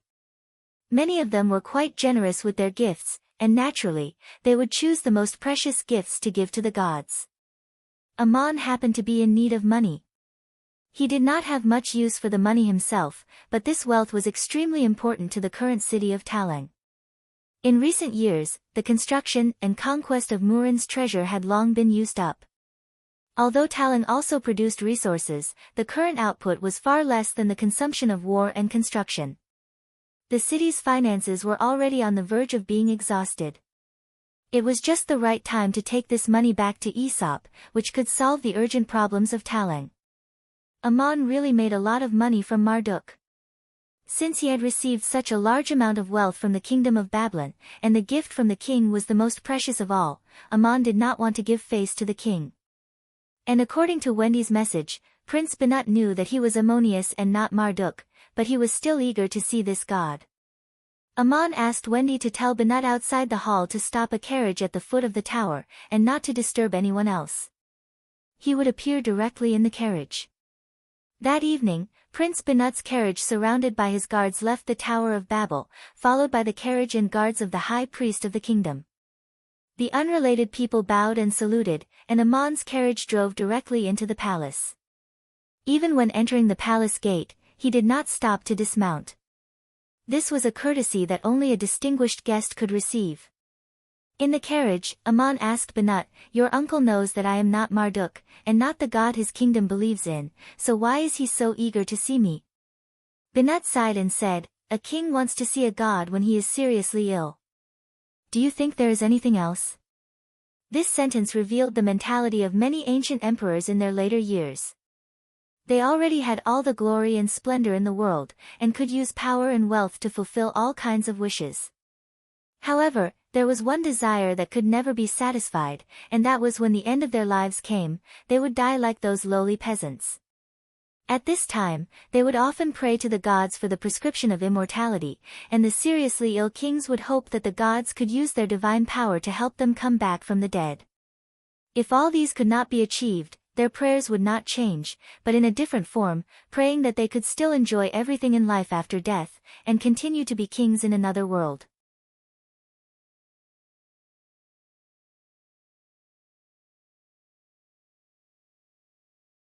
Chapter 254. In the palace of Babylon, Aman saw Hammurabi II lying on his sickbed. This old king was nearly 80 years old. He used to be very stout, but now he was very thin. The skin on his cheeks and chin were wrinkled and drooped. His eyes were sunken in, and his cheekbones and forehead had an abnormal red luster. Seeing this luster, Aman knew that this person was already sick. If he was an ordinary person, he would have died a long time ago. He had been relying on the various blessings performed by the priests to keep him alive. But no matter how magical the power of the magic was, it could only adjust a person's bodily functions to the best state. When these functions were exhausted, even the most brilliant blessings masters could not do anything. Hammurabi II was in a half-asleep, half-unconscious state. He lay there with his mouth half open, gasping for breath. It seemed that he was struggling to wait for something. When Aman walked in, he suddenly opened his eyes. A strong luster of desire appeared in his turbid eyes. His shoulders and elbows moved, as if he wanted to get up from the bed. The priests guarding the sickbed exclaimed in a low voice, "His Majesty is awake." Aman said softly, "Your Majesty, you don't have to sit up."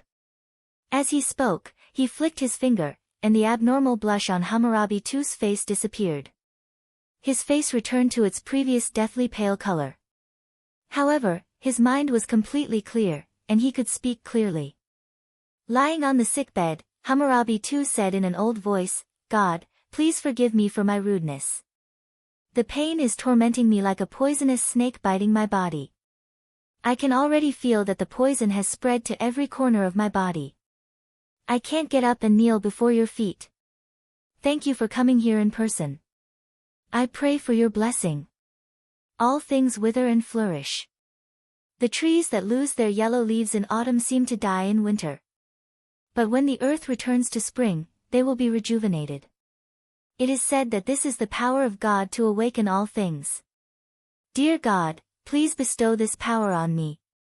I will be your servant forever." Ammon had guessed correctly. The moment Hammurabi II opened his mouth, he prayed to the gods to bring him back to life and restore his vitality. When Ammon walked in, everyone in the room, except the king, knelt down before him, including Prince Binat and the chief high priest of the kingdom. The high priest was a little hesitant, but seeing that Prince Binat was also kneeling, he had no choice but to follow suit. Ammon did not say anything. He reached out and pointed at King, who was lying on the sickbed. A faint layer of golden light enveloped Hammurabi II's body. The king's face regained its normal color. Miraculously, he found that he had regained his vigor in an instant, as if he had returned to the time when he was young and strong. He was so surprised that he jumped up from the bed and knelt in front of Ammon, shouting in a trembling voice, "Thank you, Almighty God. You have given me a new life." When the others in the room saw this scene, they were shocked beyond words. Since ancient times, no one had ever heard of a god being able to bring an emperor back to life, but with a wave of God Ammon's hand, he had truly brought the dying Hammurabi II back to life and back to life. Prince Binat's expression was very complicated. He was shocked, but it was hard to tell if he was confused or regretful. But Ammon shook his head and said, "Trees wither and flourish, but there will be a day when they truly wither. The new leaf that sprouts every spring is not the same leaf that fell last year. A person's life will eventually come to an end. Perhaps the soul will be reborn in another way, but that will no longer be you, Your Majesty King. I did not give you a new life. You feel full of strength now. That is my gratitude, and I am using my divine power to support you." During the trial of fate, the god's tear passed down by the adoratress of the temple of Isis had strangely merged with Ammon's body and mind. Although he did not know the blessing of Isis that only the adoratress could perform, he could perform another kind of magic, the protection of Isis, better than any other mage in the world. Ammon used his own divine power to support Hammurabi II, allowing him to regain the vigor he had when he was young and strong. At the same time, he stimulated the last bit of potential in his life. His soul became sober and comfortable. But Ammon could not stand here forever, shrouding Hammurabi II in his own golden light. As soon as he left, the king would fall again. A look of deep disappointment flashed across Hammurabi II's eyes, but it was immediately replaced by a stronger expectation. He knelt on the ground and raised his head, saying, "God, since you have such divine power, can I ask you to protect me like this, so that I can continue to be young and full of vigor?" Ammon asked with no expression, "Your Majesty King, you asked me for a blessing and said that you wish to be my servant forever. I blessed you and allowed you to get up from your sick bed before your death, but you made such a request to me. If I put my light on you forever, wouldn't I become your servant forever? Even the empires on the continent cannot stay strong forever, let alone the life of a king." The king's request was too much, and the god was obviously unhappy. Hammurabi II lowered his head and said, "God, please forgive me. Can I ask you another thing? In the world after death, can souls enjoy eternal peace and happiness?" Zaman replied, "Why don't you just tell me your wish to be a king in the other world? But I want to ask you another question. If the kingdom in the other world really exists, and you met your grandfather, Hammurabi I, and the previous kings of Babylon, who would be able to enjoy the glory of that king? Would it be you? So the world you wish for doesn't exist. I can answer your question. Your departed soul will be received by the underworld of Anunnaki, so that the underworld king can hear your prayers and pleas, and from your spiritual imprint in this life, she will draw what she wants, and you will stay in the momentary darkness for what seems like an eternity. Your soul may have a new life, but it is meaningless to you. You are the only one who is meaningful to it. Understood? Hammurabi too did not understand. He raised his head and asked, "A new life? What I want is a new life. May I ask who the new life will be?" Ammon let out a helpless sigh. The so-called new life is not you. When the autumn leaves rot in the dust will become fertile and nourish the trees to sprout in the spring. That is another living being, and you can understand it this way. If you really want to know who that person is, even the gods can't decide. Perhaps it is just such a living being. If this bird was once a king, does it mean anything to you? Ammon pointed to a parrot in a birdcage hanging by the palace gate and asked the king in front of him meaningfully. The king looked at the birdcage and was stunned. His lips moved slightly, but no one knew what he wanted to say. Ammon turned and walked out of the palace gate as he said slowly, "It may be logical for you to have this kingdom, but you take it for granted. But have you ever thought about why you should enjoy all this forever? Go to the other people in the world. Maybe you can be them, and they can be you. Wear the golden light I bestow upon you and spend the last night of your life filled with youthful vigor. This is my gift to you." After saying this, Ammon's figure disappeared in front of the palace gate. Hammurabi too was still kneeling there in the golden light. The next morning, the king of Babylon, Hammurabi too, passed away. The whole country mourned, and then it was followed by a celebration. They mourned the passing of the king, and celebrated the succession of the new king Binadi. On the same day that Hammurabi too passed away, another monarch fell on the continent. The new capital of the Assur Empire, Lisbon, announced that the invincible king Sinak of Assur had seriously injured Ammonius in battle, but he was ambushed by the evil god. Unfortunately, he was seriously injured and passed away. Sinak could have continued to live, but he could also die at any time. It all depended on when Samir decided to stop the magic circle protecting him. And the day had finally come. The sage imperial tutor, Lord Faust, read out Sinaka's will in public as the chief high priest of the empire. He passed the throne to his most beloved queen, Samir, who had made countless meritorious deeds on the battlefield with him. As for whether Sinak, who was unconscious and unable to speak or move, could leave behind such a will, no one could say for sure. However, Lord Faust's words were the decree of the emperor. Was Samir really his most beloved queen? Not long ago, the emperor was about to marry another queen, Princess Sisela, but he was assassinated during the wedding ceremony. It was a great irony. Perhaps Sinak felt remorseful before his death and felt that Samir was the only one he could entrust the throne to. In any case, Samir had become a real queen. In fact, this will was just the icing on the cake. During this period of time, Samir had become the regent of the Assur Empire. She had control over the military forces at the front line, and at the same time, she had the support of the clergy group led by Faust. There were voices of opposition in the Assur Empire when the queen became the empress. There was another proposal from the nobles, which was to support Samir as the regent and make Sinaka's 3-year-old son the new emperor. But this proposal was rejected by Sinaka's will. There were also nobles who took the opportunity to make things difficult for Samir. Since they couldn't reject Sinaka's will, then they would make an issue out of Sinaka's assassination. Among these nobles was Lord Mantion, who rushed to Lisbon from Nineveh. The Mantion family was a great noble family of the Assur Empire. There were many local officials and generals who came from this family, and they had a complicated relationship with all kinds of forces in the imperial court. Lord Lloyd was also the highest-ranking official in the empire at present. Lord Mantion's grandfather used to be the prime minister of Assur. After his death, another noble family's representative, Alpha, was given an important position by Sinak and became the prime minister. In the battle between the two families, the Alpha family had the upper hand. Now that the Asur Empire had undergone such a huge change, all kinds of open and veiled struggles had begun. Lord Mantion didn't openly question the legitimacy of Samir's ascension to the throne.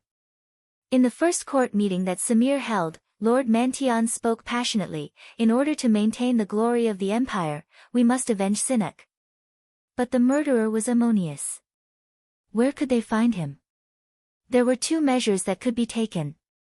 The first was for the high priest of the empire, Faust, to pray to Enlil on behalf of the empire, asking the great god to punish the evil gods of the foreign lands.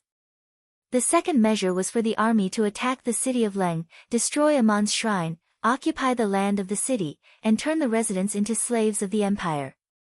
The main generals who led the army to conquer the 6 cities of the kingdom of Babylon were all present, but none of them wanted to take on this task. Crossing the treacherous Asur highlands to launch an expedition was a strenuous task in itself.